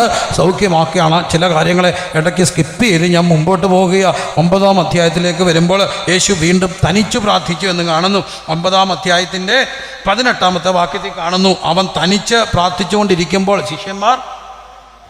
ശിഷ്യന്മാർ കൂടെ ഉണ്ടായിരുന്നു. തനിച്ച് പ്രാർത്ഥിച്ചുകൊണ്ടിരിക്കുമ്പോൾ ശിഷ്യന്മാർ കൂടെ ഉണ്ടായിരുന്നു. യേശു ഒരു സംഭവം പ്രാർത്ഥന അങ്ങനെ അവിടെ രേഖപ്പെടുത്തിയിരിക്കുക. അതിൻ്റെ മുമ്പിലുള്ള സംഭവം എന്താ? യേശു കർത്താവ് ഒരിക്കൽ തൻ്റെ അടുക്കലേക്ക് ഒത്തിരി പേര് വന്നപ്പോൾ യേശു പറഞ്ഞു, നിങ്ങൾ അവർക്ക് ശിഷ്യന്മാരെന്ന് പറഞ്ഞ് പെട്ടെന്ന് വിട്ടേരെ, ഈ ഭാരം ഞങ്ങളുടെ മേ വരുമെന്ന് അറിഞ്ഞിട്ട് അവർ പറഞ്ഞു, ഈ ജനത്തെ എല്ലാം പറഞ്ഞു വിടുക, അവരെവിടെങ്കിലും ഉരുകളിലൊക്കെ പോയി ഭക്ഷണം കഴിച്ച് താമസിച്ചിട്ടൊക്കെ വരട്ടെ. അപ്പോൾ യേശു പറഞ്ഞു, അങ്ങനെയൊന്നും അല്ല, നിങ്ങൾ അവർക്ക് എന്ത് ചെയ്യണം? ഭക്ഷിപ്പാൻ. ക്രിസ്തു ശിഷ്യരോട് ദൈവം ആവശ്യപ്പെട്ടു, നിങ്ങൾ വേണം അവർക്ക് ഭക്ഷിപ്പാൻ കൊടുക്കാൻ. അപ്പോൾ അവർ പറഞ്ഞു, ഞങ്ങളുടെ കയ്യിൽ എന്തേ ഉള്ളൂ? 5 അപ്പവും 2 മീനേ ഉള്ളൂ. കർത്താവ് പറഞ്ഞ് അത്രയും ഉണ്ടോ? വാ, അത്ഭുതം. അന്ന് നമ്മൾ സൺഡേ സ്കൂളിലും VBSലും എല്ലാം പഠിക്കുന്നൊരു അത്ഭുതമുണ്ട്. 5 അപ്പം കൊണ്ട് യേശു എന്ത് ചെയ്തു? 5000 പോഷിപ്പിച്ചു. അപ്പം ചെല്ല് പറയുന്നു, അത്ഭുതം നടക്കത്തില്ല, അത്ഭുതങ്ങൾ തീർന്നു പോയി. ഞാൻ പറയും, അത്ഭുതം തീർന്നിട്ടില്ല, ഇന്നും അത്ഭുതം നടക്കും. കാരണം എന്താണെന്ന് ചോദിച്ചാൽ യേശുവിനെക്കുറിച്ചുള്ള പ്രവചനത്തിൽ ഇതാണ്, അവൻ അത്ഭുത മന്ത്രി, വീരനാം ദൈവം, നിത്യപിതാവ്, സമാധാന പ്രഭു. അങ്ങനെയാണെങ്കിൽ ഇന്നും അത്ഭുതം നടക്കും. ഇത് 5 അപ്പം കൊണ്ട് 5000 പോഷിപ്പിച്ച അത്ഭുതമാണ്. അത് ഇന്ന് നടക്കുന്നുണ്ടോ? ഇന്നും നടക്കും. എവിടെ നടക്കും? എവിടെയെല്ലാം ദൈവമക്കളുടെ വീടുകളിൽ ഉണ്ടോ അവിടെയെല്ലാം സ്തോത്രം ചെയ്യുന്നുണ്ടോ അവിടെയെല്ലാം നടക്കും. ആവശ്യം ഭയങ്കര വലുതാണ്. 5000 മടങ്ങ് അല്ല, അതിലുമേറെയാണ്. 5000 പുരുഷന്മാർ മാത്രം. അപ്പോൾ അതിലും കൂടുതൽ ജനമുണ്ട്. ആവശ്യം കയ്യിലുള്ളതോ വെറും 5 അപ്പം, ഒരു ബാലന് പോലും തികയാത്ത കാര്യം. 5000 മടങ്ങിലേറെയുള്ള ആവശ്യം. അവരെന്ത് ചെയ്തു? പെറുപുറത്തില്ല. പിന്നെ എടുത്ത് സ്തോത്രം ചെയ്ത് ദൈവത്തിന് നന്ദി പറയാൻ തുടങ്ങി. കാര്യം നടന്നു, മിച്ചം വന്നു. ഇത് അത്ഭുതമാണോ? നടക്കും. കൊച്ചിന് കല്യാണം പറഞ്ഞപ്പോൾ എത്ര രൂപ ഉണ്ടായിരുന്നു? കൊച്ചിനെ പഠിപ്പിക്കാൻ വിട്ടപ്പോൾ എത്ര രൂപ ഉണ്ടായിരുന്നു? പ്രിയപ്പെട്ടവരെ വീട് വെക്കാൻ തുടങ്ങിയപ്പോൾ എത്ര രൂപ ഉണ്ടായിരുന്നു? ഓള് പണിയാൻ തുടങ്ങിയപ്പോൾ എത്ര രൂപ ഉണ്ടായിരുന്നു? അത്ഭുതം നടന്നെന്ന്, ഇന്നും അത്ഭുതം നടക്കുമെന്ന് വിശ്വസിക്കാവുന്നവർ ദൈവത്തെ ഒന്ന് സ്തുതിച്ച്, അത് അത്ഭുതമാണെങ്കിൽ കരമടിച്ച് ദൈവത്തെ ഒന്ന് സ്തുതിച്ച്. ഇന്നും പൊലിപ്പിക്കുന്ന ഒരു ദൈവമുണ്ട്, വർദ്ധിപ്പിക്കുന്ന ഒരു ദൈവമുണ്ട്. ഉണ്ടോ? ഒറ്റ വഴിയുണ്ട്. ആ അപ്പം എടുത്തിട്ട് ഉയരത്തിലേക്ക് ഉയർത്തി സ്തോത്രം ചെയ്യണം.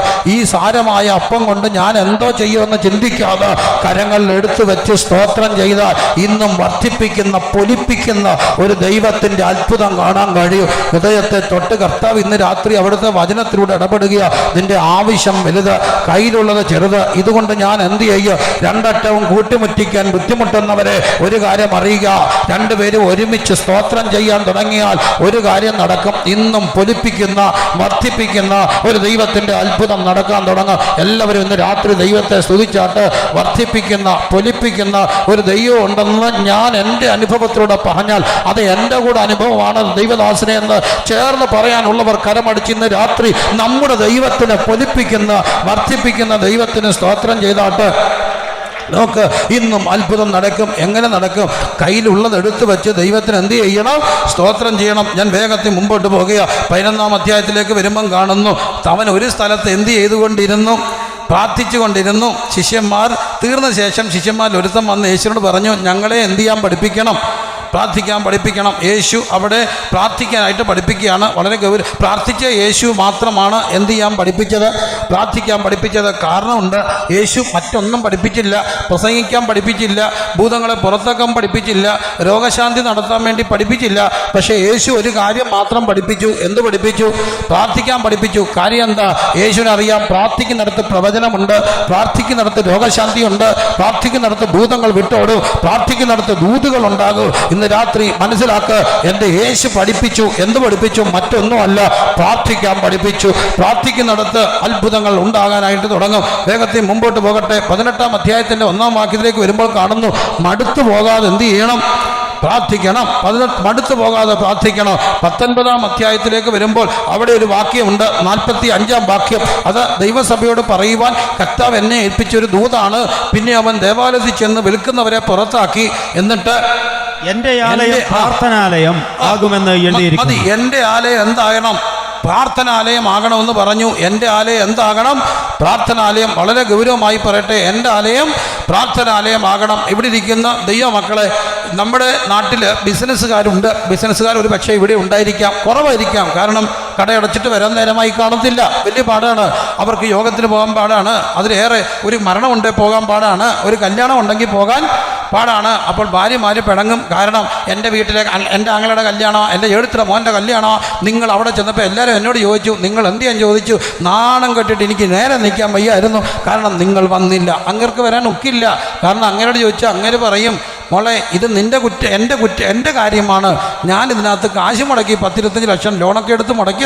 ഒരു ദിവസം കടയിട്ട് അടച്ചാൽ ഒരു മണിക്കൂർ പോയാൽ ചിലപ്പോൾ ഒരു ബിസിനസ്സുകാരൻ ഒരു ക്ലയൻ്റ് അപ്പുറത്ത് പോകും. അപ്പം പിന്നെ അത് കിട്ടണമെന്നില്ല. ബലം മുടക്കിയത് കൊണ്ട് അവനത് എന്ത് ചെയ്യത്തില്ല, അടയ്ക്കാൻ ഇഷ്ടമില്ല. കഷ്ടിച്ച് ഞായറാഴ്ച പോലും മനുഷ്യനെ പേടിച്ച് അടച്ചിടുന്നത് ദൈവത്തെ പേടിച്ചാണോ എന്ന് സംശയം. മനുഷ്യനെന്ത് പറയുമെന്നൂടെ ചിന്തിച്ചാണ് ഞായറാഴ്ചയെങ്കിലും അടച്ചിടുന്നത് അല്ലേ? ബന്ധിന് പോലും നിർബന്ധത്താൽ അടയ്ക്കപ്പെടുകയാണ്. കാരണം അവർ കാശ് മുടക്കിയത് കൊണ്ടാണ്. എന്നാൽ നമ്മുടെ ആലയങ്ങൾ നോക്കിക്കേ, നമ്മുടെ ആലയങ്ങൾ ഇതുപോലെ തന്നെ പഴയ അവസ്ഥകൾ മാറി. 50 ലക്ഷം, 60 ലക്ഷം, 70 ലക്ഷം, നമ്മൾ അഭിമാനത്തിൽ പറയും 80 ലക്ഷം, 1 കോടിയൊക്കെ മുടക്കിയ ഞങ്ങൾ സഭ പണിതത്. സന്തോഷമാണ്. 50 ലക്ഷം, 60 ലക്ഷം, 70 ലക്ഷം മുടക്കി മാർബിളൊക്കെ ഇട്ട് എല്ലാ നിലയിലും പണിത് ഹോള് എത്ര മണിക്കൂർ ഉപയോഗിക്കുന്നുണ്ടെന്നൊന്ന് ചിന്തിച്ച് നോക്കണം. ഞായറാഴ്ച 4 മണിക്കൂർ, വെള്ളിയാഴ്ച കട്ടിച്ചൊരു 2.5 മണിക്കൂർ, പിന്നെ ഇടയ്ക്ക് എന്തെങ്കിലും ഉണ്ടെങ്കിൽ ഒരു 3 മണിക്കൂർ, മാസത്തിൽ കട്ടിച്ചൊരു 3 ദിവസം, അത് ഞായറാഴ്ച ഉൾപ്പെടെ വളരെ കൃത്യമായിട്ടാണ്. വെള്ളി, ശനി, ഞായർ അതും വൈകിട്ടില്ല, ഉച്ച കൊണ്ട് തീർക്കും. കാരണം 2.5 ദിവസമേ ഉള്ളൂ. പിന്നെ നോക്ക്, കട്ടിച്ച് ഡിസംബർ അവസാനം കുറച്ച് ദിവസം. ഇതൊക്കെയാണ് നമ്മുടെ ആലയങ്ങൾ. പക്ഷേ ഇത്രയും കാശ് മുടക്കിയത് ഇത്രയും മണിക്കൂറിന് വേണ്ടിയാണോ? അല്ല. ആഗ്രഹിക്കുന്നുണ്ട് ദൈവാത്മാവ് ആലയങ്ങൾ തുറന്നു കിടക്കണം. അതിനകത്ത് ഒരിക്കലും തെറുക്കാത്ത പാകൾ വേണം. ആരും പറയാതെ ദൈവമക്കൾ അതിനകത്ത് വന്നിരുന്ന് പ്രാർത്ഥിക്കാൻ സമയം കണ്ടെത്തണം. വെട്ടുക്കിളിക്ക് രാജാവില്ലെങ്കിലും അത് അണിയണിയായി പുറപ്പെട്ടു വന്ന് നിർബന്ധത്താൽ ആത്മഭാരത്താൽ പ്രാർത്ഥിക്കുമ്പോൾ ദൈവത്തിൻ്റെ വചനം നിവൃത്തിയാകും. എൻ്റെ ആലയം പ്രാർത്ഥനാലയം എന്ന് അറിയപ്പെടും.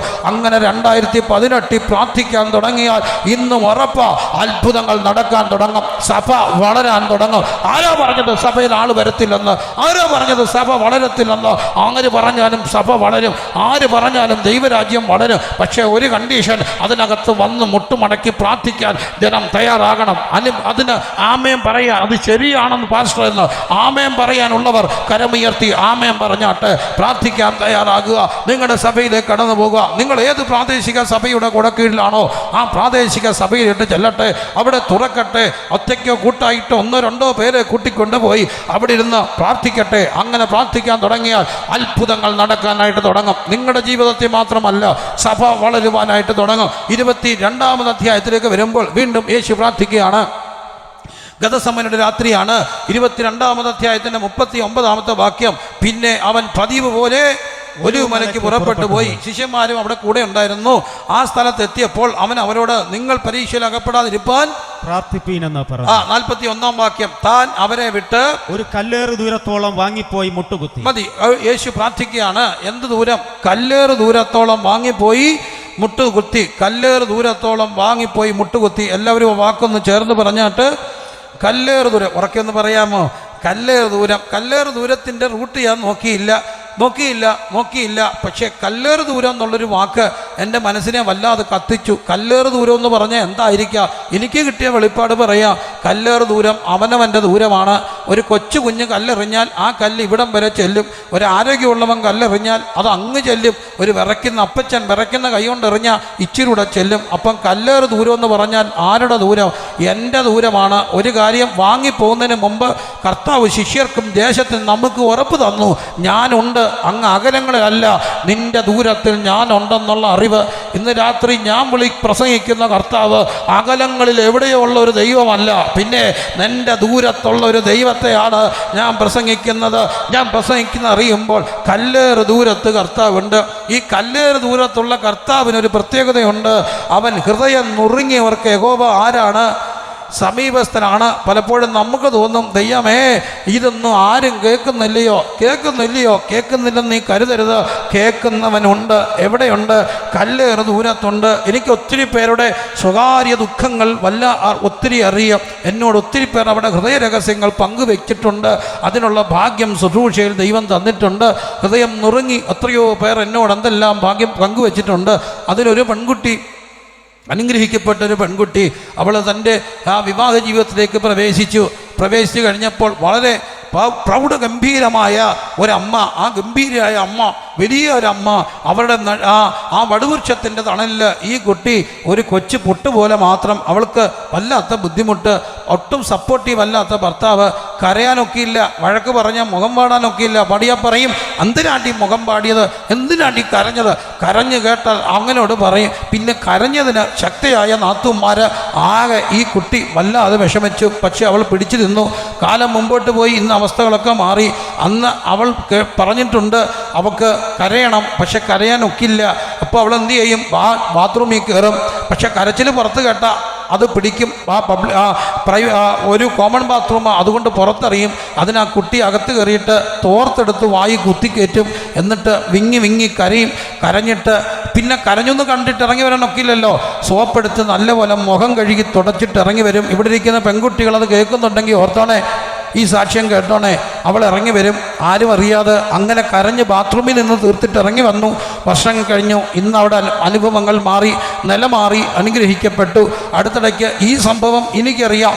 ഞാൻ നിൽക്കുന്ന ഒരു വേദിയിൽ ആ കുട്ടീനെ ഒരിക്കൽ പോലും കാണാത്ത ഒരു പ്രവാചകൻ ആ മകളുടെ തലയിലോട്ട് കൈവച്ചിട്ട് ദൂത് പറയുന്നു, നിന്റെ ഇന്നലകളിലേക്ക് നീ തിരിഞ്ഞു നോക്കിക്ക്.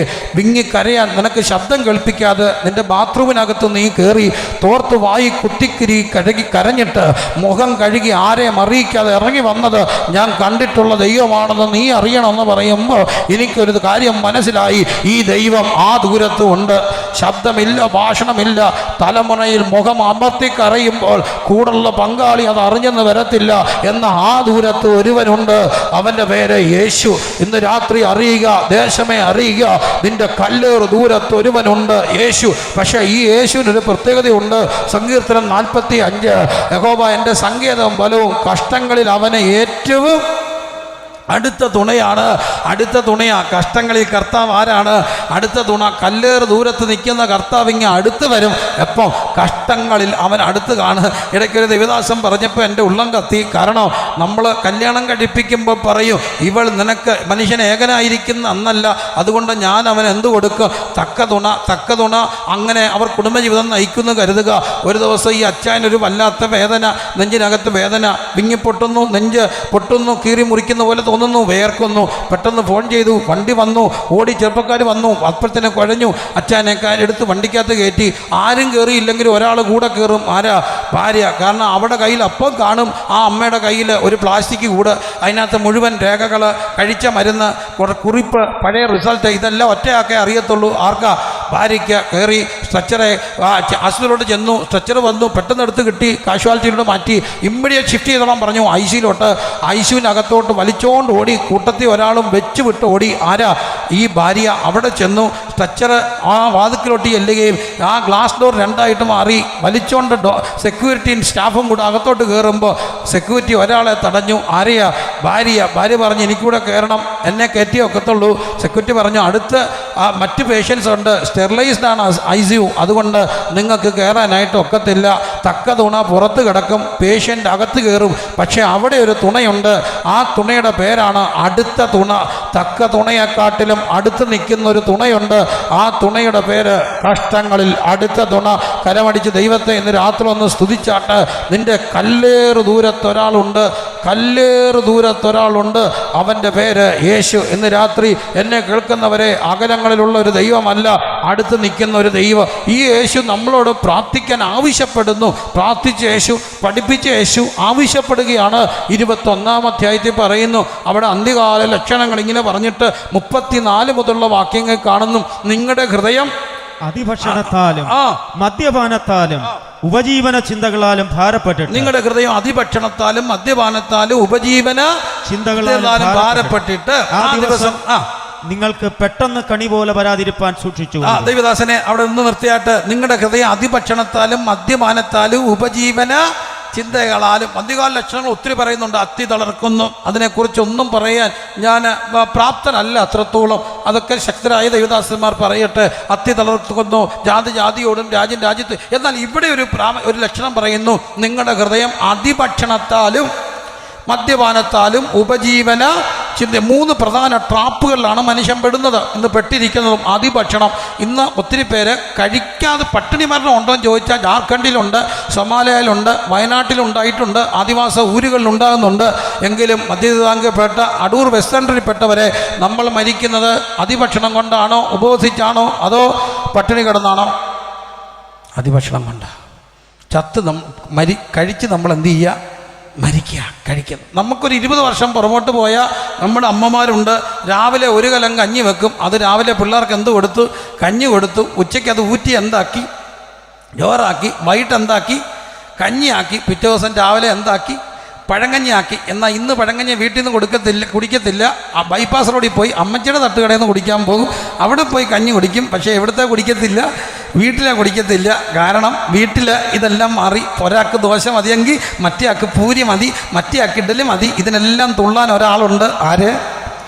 അമ്മയ്ക്ക് ഈ ഒരു മുഖമേ ഉള്ളൂ, അല്ലേ? അതൊക്കെ ഏതോ ഒരു കഥയ്ക്കകത്ത് വായിച്ചതാണ്. ഈ അമ്മ, പിള്ളേർ പറയുന്നത് ഈ അമ്മയ്ക്ക് എപ്പോഴും ഒരു കോലാട് പോലെ അവിടെ ഇവിടെ ഓടുക. അവസാനം അമ്മ അങ്ങ് ഓടി രാത്രി 11 വരെ അടുക്കള. അമ്മ ഇല്ലാതായി.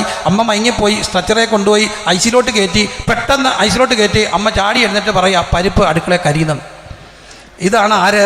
അമ്മ. ഇത് പിള്ളേർ അറിയത്തില്ല. അന്നേരം ഇടയ്ക്ക് ഉണർന്നപ്പോൾ പറഞ്ഞു, അടുക്കളയിൽ എന്തോ കരിയുന്ന മണം, പരിപ്പ് കരയുന്ന മണം. ഇങ്ങനൊരു അമ്മയുള്ളതുകൊണ്ട് അതിഭക്ഷണം. പിന്നെ അതിഭക്ഷണത്തിൻ്റെ പ്രശ്നം. മറ്റൊരു പ്രശ്നം എന്താണ്? ലഹരി, അല്ലേ? മദ്യപാനം ഭയങ്കര അപകടമായിട്ട് മാറുകയാണ്. ഒന്ന്, മദ്യത്തെക്കാട്ടും വലിയ അപകടമായിട്ട് കഞ്ചാവും അങ്ങനെയുള്ള മയക്കുമരുന്നുകളിലേക്ക് മാറുന്നു. കഞ്ചാവിൻ്റെ ലോബി വല്ലാതെ പിടിമുറക്കുകയാണ്. അത് ഭയങ്കര സാമൂഹിക യാഥാർത്ഥ്യം. പോട്ടെ, അതിനും വലിയൊരു ലഹരി. മദ്യപാനം എന്ന് പറയുമ്പോൾ ലഹരി, അതിനും വലിയൊരു ലഹരിയുണ്ട്. ആ ലഹരി ഇന്ന് മനുഷ്യനെ ഗ്രസിക്കുകയാണ്. ആ ലഹരി എന്ന് പറയുന്നത് ഫോണിൻ്റെ ഒരു അഡിക്ഷനാണ്. ഞാൻ പലപ്പോഴും പലയിടത്തും പോകുമ്പോൾ എൻ്റെ കൂടെ ചെറുപ്പക്കാരെ കുഞ്ഞുങ്ങളൊക്കെ കാണും. ഞാൻ പലപ്പോഴും അന്തം പെട്ടിട്ടുണ്ട്. രാവിലെ എഴുന്നേക്കണമെന്ന് പറഞ്ഞാൽ ആദ്യം തപ്പുന്ന മറ്റൊന്നുമല്ല, പിന്നെ എന്താ? ഫോണാ എടുത്ത് ആദ്യം നോക്കുന്നത്. ഇതിനകത്ത് വല്ലതും വന്നിട്ടുണ്ടോ എന്നാണ്. അത് മുഴുവൻ നോക്കിയിട്ട് പിന്നെ പല്ല് തേക്കാൻ വെള്ളം ഒഴിക്കാൻ പോകത്തുള്ളൂ. ഇത് ഒരു നിമിഷം കണ്ടില്ലെങ്കിൽ പേടിച്ച് പോയി ട്രാഫിക് സിഗ്നലിൽ കിടന്നുകൊണ്ടും ഫോൺ എടുത്ത് നോക്കുക. അത്രമാത്രം മനുഷ്യൻ ഇതിനകത്തേക്ക് അങ്ങ് മാറുക. ഇനിയും നോക്കിക്കോ, ഇപ്പം കുടുംബ കോടതികൾ കൂടുതലും കേസുകൾ കെട്ടിക്കിടക്കുന്നത് മദ്യപാനത്തിൻ്റെ പേരിലാണെങ്കിൽ ഞാൻ പ്രവചനം പോലെ പറയാം, 5 വർഷം കഴിയുന്നതിന് മുമ്പ് കേസുകൾ വരും. ഭർത്താവിന് എന്നോട് മിണ്ടണ്ട, ഭാര്യയ്ക്ക് എന്നോട് മിണ്ടണ്ട. അവൾക്ക് എപ്പോഴും അവിടെ എന്തിലാണ്? ഫോണിലാണ്. നിരന്തരമായി ഫോൺ ഉപയോഗിച്ചാൽ എന്താ പറ്റും? ഒരു പ്രശ്നം ഉണ്ടാകും. എപ്പോഴും ബെല്ല് വരുന്ന പോലെ തോന്നും. എനിക്ക് ആ പ്രശ്നം ഉണ്ടായി. ഞാൻ ഡോക്ടറെ അടുത്ത് ചെന്നപ്പം പറഞ്ഞു, എനിക്ക് ഒരു കൗൺസിലർ എടുത്ത് ചെന്നപ്പം പറഞ്ഞു, എനിക്ക് മനസ്സിലായത് പ്രശ്നമാണ്, പക്ഷേ വട്ടായിട്ടില്ല, ഒരു പ്രാരംഭമായിട്ടുള്ളൂ, ഇപ്പം രക്ഷപ്പെടാം, കുറേ ദിവസം ഓഫ് ചെയ്തിടാൻ പറഞ്ഞു. അങ്ങനെ ഓഫ് ചെയ്തിട്ടപ്പോഴാണ്, അല്ലെങ്കിൽ ഇങ്ങനെ റിങ് വരുന്ന പോലെ ഒരു തോന്നൽ എപ്പോഴും തോന്നുക. അറിയാതെ എടുത്ത് ഫോൺ വെക്കുക. ഇങ്ങനെ നിരന്തരം ഫോൺ ഉപയോഗിച്ചാൽ എന്തുകൊണ്ടാണ്? ടെസ്റ്റൈറ്റിസ് എന്ന് പറയുന്ന ഒരു മാനസിക രോഗം ഉണ്ടാകും.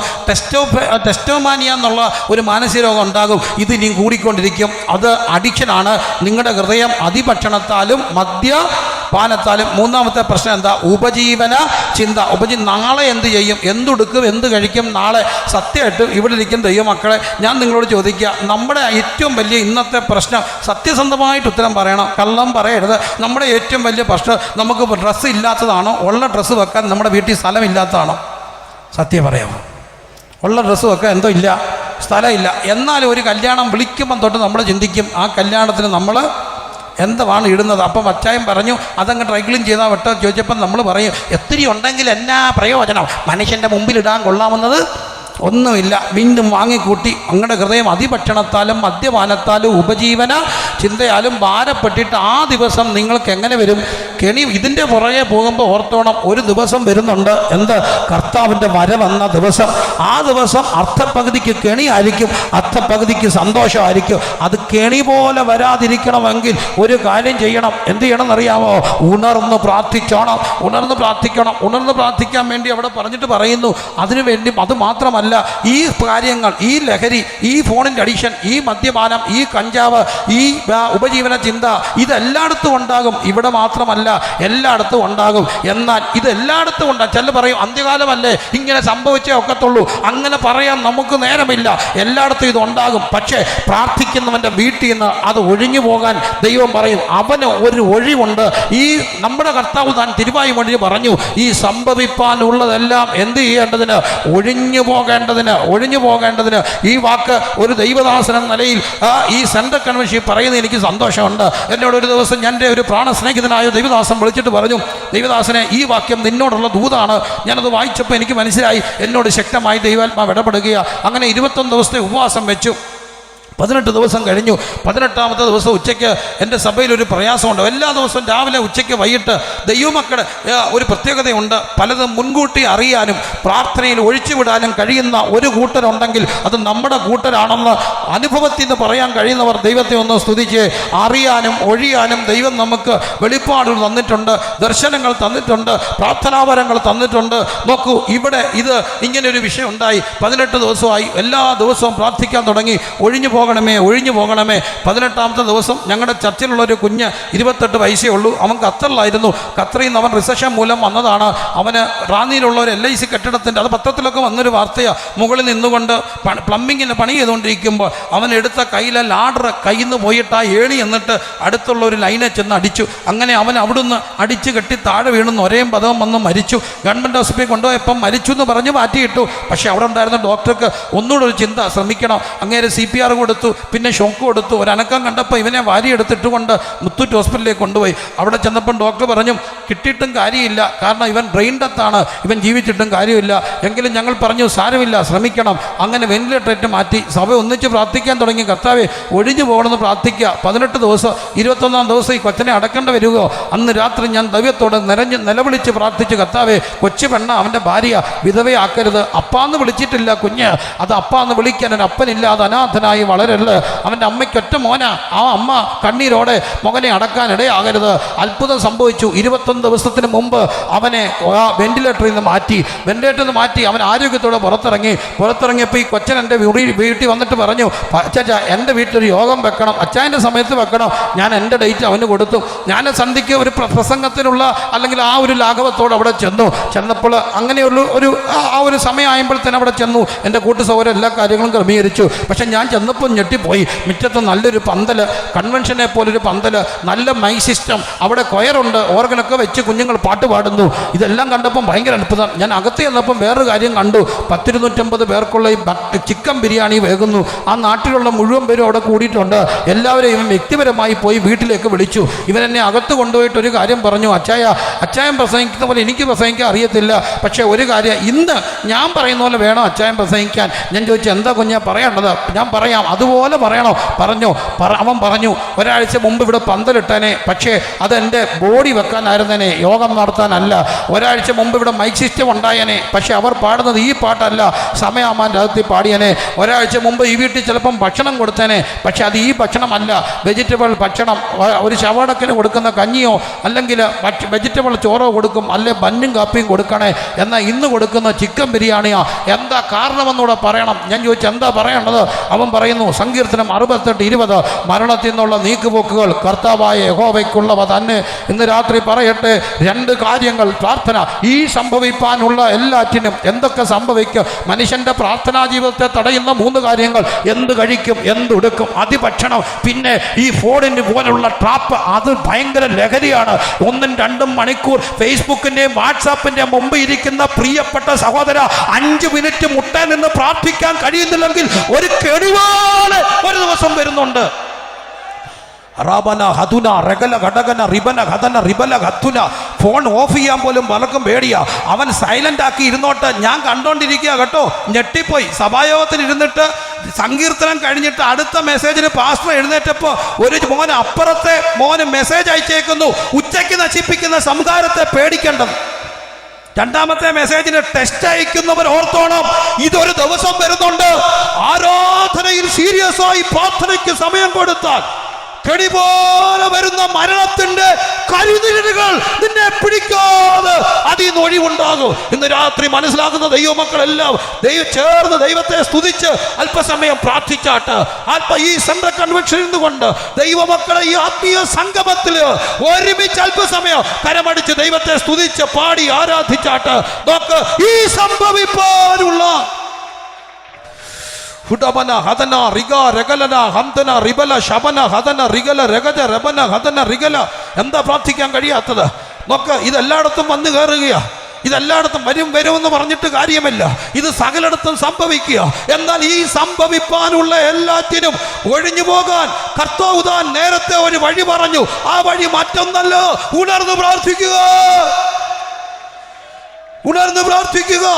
പ്രാർത്ഥനയിൽ ഒഴിവായി പോയ 1000 കാര്യങ്ങൾ ഇവിടെ ഇരിക്കുന്ന, എൻ്റെ പിന്നിരിക്കുന്ന, എന്നേക്കാൾ അനുഭവ പരിചയമുള്ള ദൈവദാസന്മാരോട് ചോദിച്ചാൽ അവർ 1000 അനുഭവങ്ങൾ ഈ വെളിച്ചത്തിൽ പറയാൻ കഴിയും. പ്രാർത്ഥനയുടെ പിന്നാമ്പുറങ്ങളിൽ മാറിപ്പോയ അനുഭവങ്ങൾ. ഇന്ന് രാത്രി പ്രാർത്ഥന എന്തിനാണ്? പ്രാർത്ഥിക്കാൻ പഠിപ്പിച്ചത് എന്തിനാണ്? കല്ലേറ് ദൂരത്തുള്ളൊരു കർത്താവിനോടാണ് പ്രാർത്ഥിക്കുന്നത്. ഈ നിങ്ങളുടെ ഹൃദയ അതിഭക്ഷണത്താൽ, മദ്യപാനത്താൽ, ഉപജീവന ചിന്തകളാൽ ഭാരപ്പെട്ടിട്ട് ആ ദിവസം നിങ്ങൾക്ക് കെണി പോലെ വരാതിരിപ്പാൻ സൂക്ഷിച്ചു.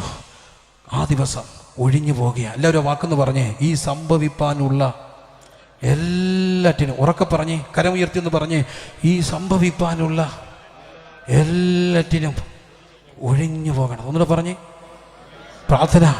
കൺവെൻഷൻ കഴിഞ്ഞുകൊണ്ട് ഈ പ്രസംഗം നിൽക്കരുത്. നിങ്ങളുടെ സഭകളിലേക്ക് മടങ്ങി ദൈവദാസന്മാരെ പ്രാർത്ഥിക്കണം. ഞാൻ പല മെസ്സേജുകൾ എൻ്റെ മനസ്സിൽ ഇട്ട് ധ്യാനിച്ചു, കർത്താവ് ഏതാ പറയേണ്ടത്. അവസാനം കർത്താവ് എനിക്കൊരു നിയോഗം തന്നതുകൊണ്ടാണ് ഞാൻ ഈ മെസ്സേജ് തന്നെ എടുത്തത്. ഈ സംഭവിക്കാനുള്ളത് അത് ഒഴിഞ്ഞു പോകണം. ദൈവസഭകൾ എല്ലാവരും പ്രാർത്ഥിക്കണം. ഇനിയും പലതും സംഭവിക്കാൻ പാടില്ല, പലതും സംഭവിക്കാൻ പാടില്ല, പലതും സംഭവിക്കാൻ പാടില്ല. അരുതാത്തത് പലതും സംഭവിച്ച ചരിത്രങ്ങൾ ഉണ്ടായെങ്കിൽ ഇനിയും അത് സംഭവിക്കാൻ പാടില്ല. സംഭവിക്കാതിരിക്കാൻ ഒരു വഴി ദൈവം നമുക്ക് തന്നിട്ടുണ്ട്. അഭിഷേകത്തിൻ്റെ ദൈവത്തിൻ്റെ മർമ്മം എന്ന സഭയ്ക്കകത്ത് നമ്മളെ ആക്കി വെച്ചത് എന്തിനാണ്? അവിടെ വലിയൊരു കവറേജ് ഉണ്ട്. എന്നാൽ കർത്താവ് നമ്മോട് പറഞ്ഞു, സംഭവിപ്പാനുള്ളതെല്ലാം ഒഴിഞ്ഞു പോകേണ്ടതിന്, മനുഷ്യപുത്രൻ്റെ മുമ്പിൽ നിൽപ്പാൻ പ്രാപ്തരാകേണ്ടതിന് സദാകാലം ഉണർന്ന് പ്രാർത്ഥിക്കണം. എല്ലാവരും അല്പസമയം കരമടിച്ച് ദൈവത്തെ ഒന്ന് സ്തുതിച്ച് ആത്മാവിലൊന്ന് ആരാധിച്ചാട്ട് ആത്മസ്നാനം പ്രാപിച്ച അന്യഭാഷ അടയാളത്തോടെ ദൈവത്തെ സ്തുതിക്കാൻ കഴിയുന്ന എല്ലാവരും ഇന്ന് രാത്രി അല്പസമയം കരങ്ങളെ അടിച്ച് തട്ടി ദൈവസന്ധിയിൽ ഒന്ന് സ്തുതിച്ച് പ്രാർത്ഥിച്ചാട്ട് ഒന്ന് ആരാധിച്ചാട്ട് ഇവിടം കൊണ്ട് ഈ പ്രാർത്ഥന നിർത്തരുത്. ഇന്ന് രാത്രി നിങ്ങളുടെ ഭവനങ്ങളിലേക്ക് മടങ്ങുമ്പോൾ കുടുംബമായി ഇരുന്ന് കരങ്ങളെ കോർത്ത് പിടിച്ച് നിങ്ങൾ പ്രാർത്ഥിക്കണം. കർത്താവേ, ഇത് എല്ലായിടത്തും സംഭവിക്കും എന്ന എൻ്റെ വീട്ടിലേക്ക് ദുഷ്ടം കൊണ്ടുവരുന്ന എല്ലാ ദൈവഹിതമല്ലാത്തതിനെ ഒഴിച്ചു വിടണമേ. എൻ്റെ തലമുറകളിൽ നിന്ന് ഒഴിച്ചു വിടണമേ. ദൈവദാസന്മാരെ, നമുക്ക് ദൈവം അധികാരം തന്നിട്ടുണ്ട്. ദൈവം നമുക്ക് അധികാരം, തൻ്റെ ദാസനെ അറിയിക്കാതെ ദൈവത്തിന് ഒന്നും ചെയ്യാൻ കഴിയത്തില്ല. നമ്മുടെ സഭകളുടെ മേലുള്ള അധികാരം നമുക്കാണ്. നമ്മൾ പ്രാർത്ഥിക്കണം. എന്ത് പ്രാർത്ഥിക്കണം? ദൈവഹിതമല്ലാത്ത സകലത് ഒഴിച്ചു വിടട്ടെ യേശുവിൻ്റെ നാമത്തിൽ. അത് സംഭവിക്കട്ടെ. ഈ സെൻട്രൽ കൺവെൻഷൻ ഇവിടെ നടക്കുമ്പോൾ ഈ ദേശത്തെ നോക്കി ഇന്ന് രാത്രി ഞങ്ങൾ പ്രാർത്ഥിക്കുന്നു. ഈ ദേശത്തെ നോക്കി ദേശമേ അറിയുക. ഇവിടെ നടക്കുന്ന പ്രഭാഷണങ്ങൾ ഒരുപക്ഷെ നിങ്ങൾക്ക് ഇഷ്ടമോ ഇഷ്ടമില്ലാതിരിക്കുമോ, അത് നിങ്ങളുടെ വ്യക്തിപരമായ കാര്യം. എന്നാൽ ഞങ്ങൾക്കൊരു കാര്യം ആത്മാവിൽ ആ പ്രാഗൽഭ്യത്തോടെ പറയാൻ കഴിയും. ഞങ്ങൾ ദേശത്തിന് വേണ്ടി പ്രാർത്ഥിക്കുന്നവരാ. ആ ഉറപ്പിൽ ഈ ദേശത്തിന് വേണ്ടി ഇന്ന് രാത്രി ഞങ്ങൾ പ്രാർത്ഥിക്കുകയാണ്. എല്ലാവരും കരങ്ങൾ ഉയർത്തി ഈ ദേശത്തിന് വേണ്ടി ഒന്ന് പ്രാർത്ഥിച്ചാട്ട് ഈ ദേശത്തുള്ള ചുറ്റുപാടുള്ള മുഴുവൻ കുടുംബങ്ങളെ യേശുവിൻ നാമത്തിൽ ഞങ്ങൾ അനുഗ്രഹിച്ച് ഇന്ന് രാത്രി ഞങ്ങൾ ഈ ദേശത്തിന് വേണ്ടി വിശുദ്ധ കരങ്ങളെ ഉയർത്തി പ്രാർത്ഥിച്ചുകൊണ്ട് കൽപ്പിക്കുന്നു. ദൈവഹിതമല്ലാത്ത സകല അനർത്ഥങ്ങളും യേശുവിൻ നാമത്തിൽ ദേശത്തുനിന്ന് ഒഴിഞ്ഞു പോകട്ടെ. മനുഷ്യപുത്രന്റെ വരവിന് വേണ്ടി ഒരുക്കപ്പെടുവാൻ ഇവിടുന്ന് ചിലർ ഒരുങ്ങപ്പെടട്ടെ. അങ്ങനെ കർത്താവ് ചെയ്യുന്നതിനായി സ്തോത്രം. യേശുവിൻ നാമത്തിൽ തന്നെ ആമേൻ. കരമടിച്ച് എല്ലാവരും ഇന്ന് രാത്രി ദൈവത്തെ സ്തുതിച്ചാട്ട്. Hallelujah, hallelujah, hallelujah, hallelujah.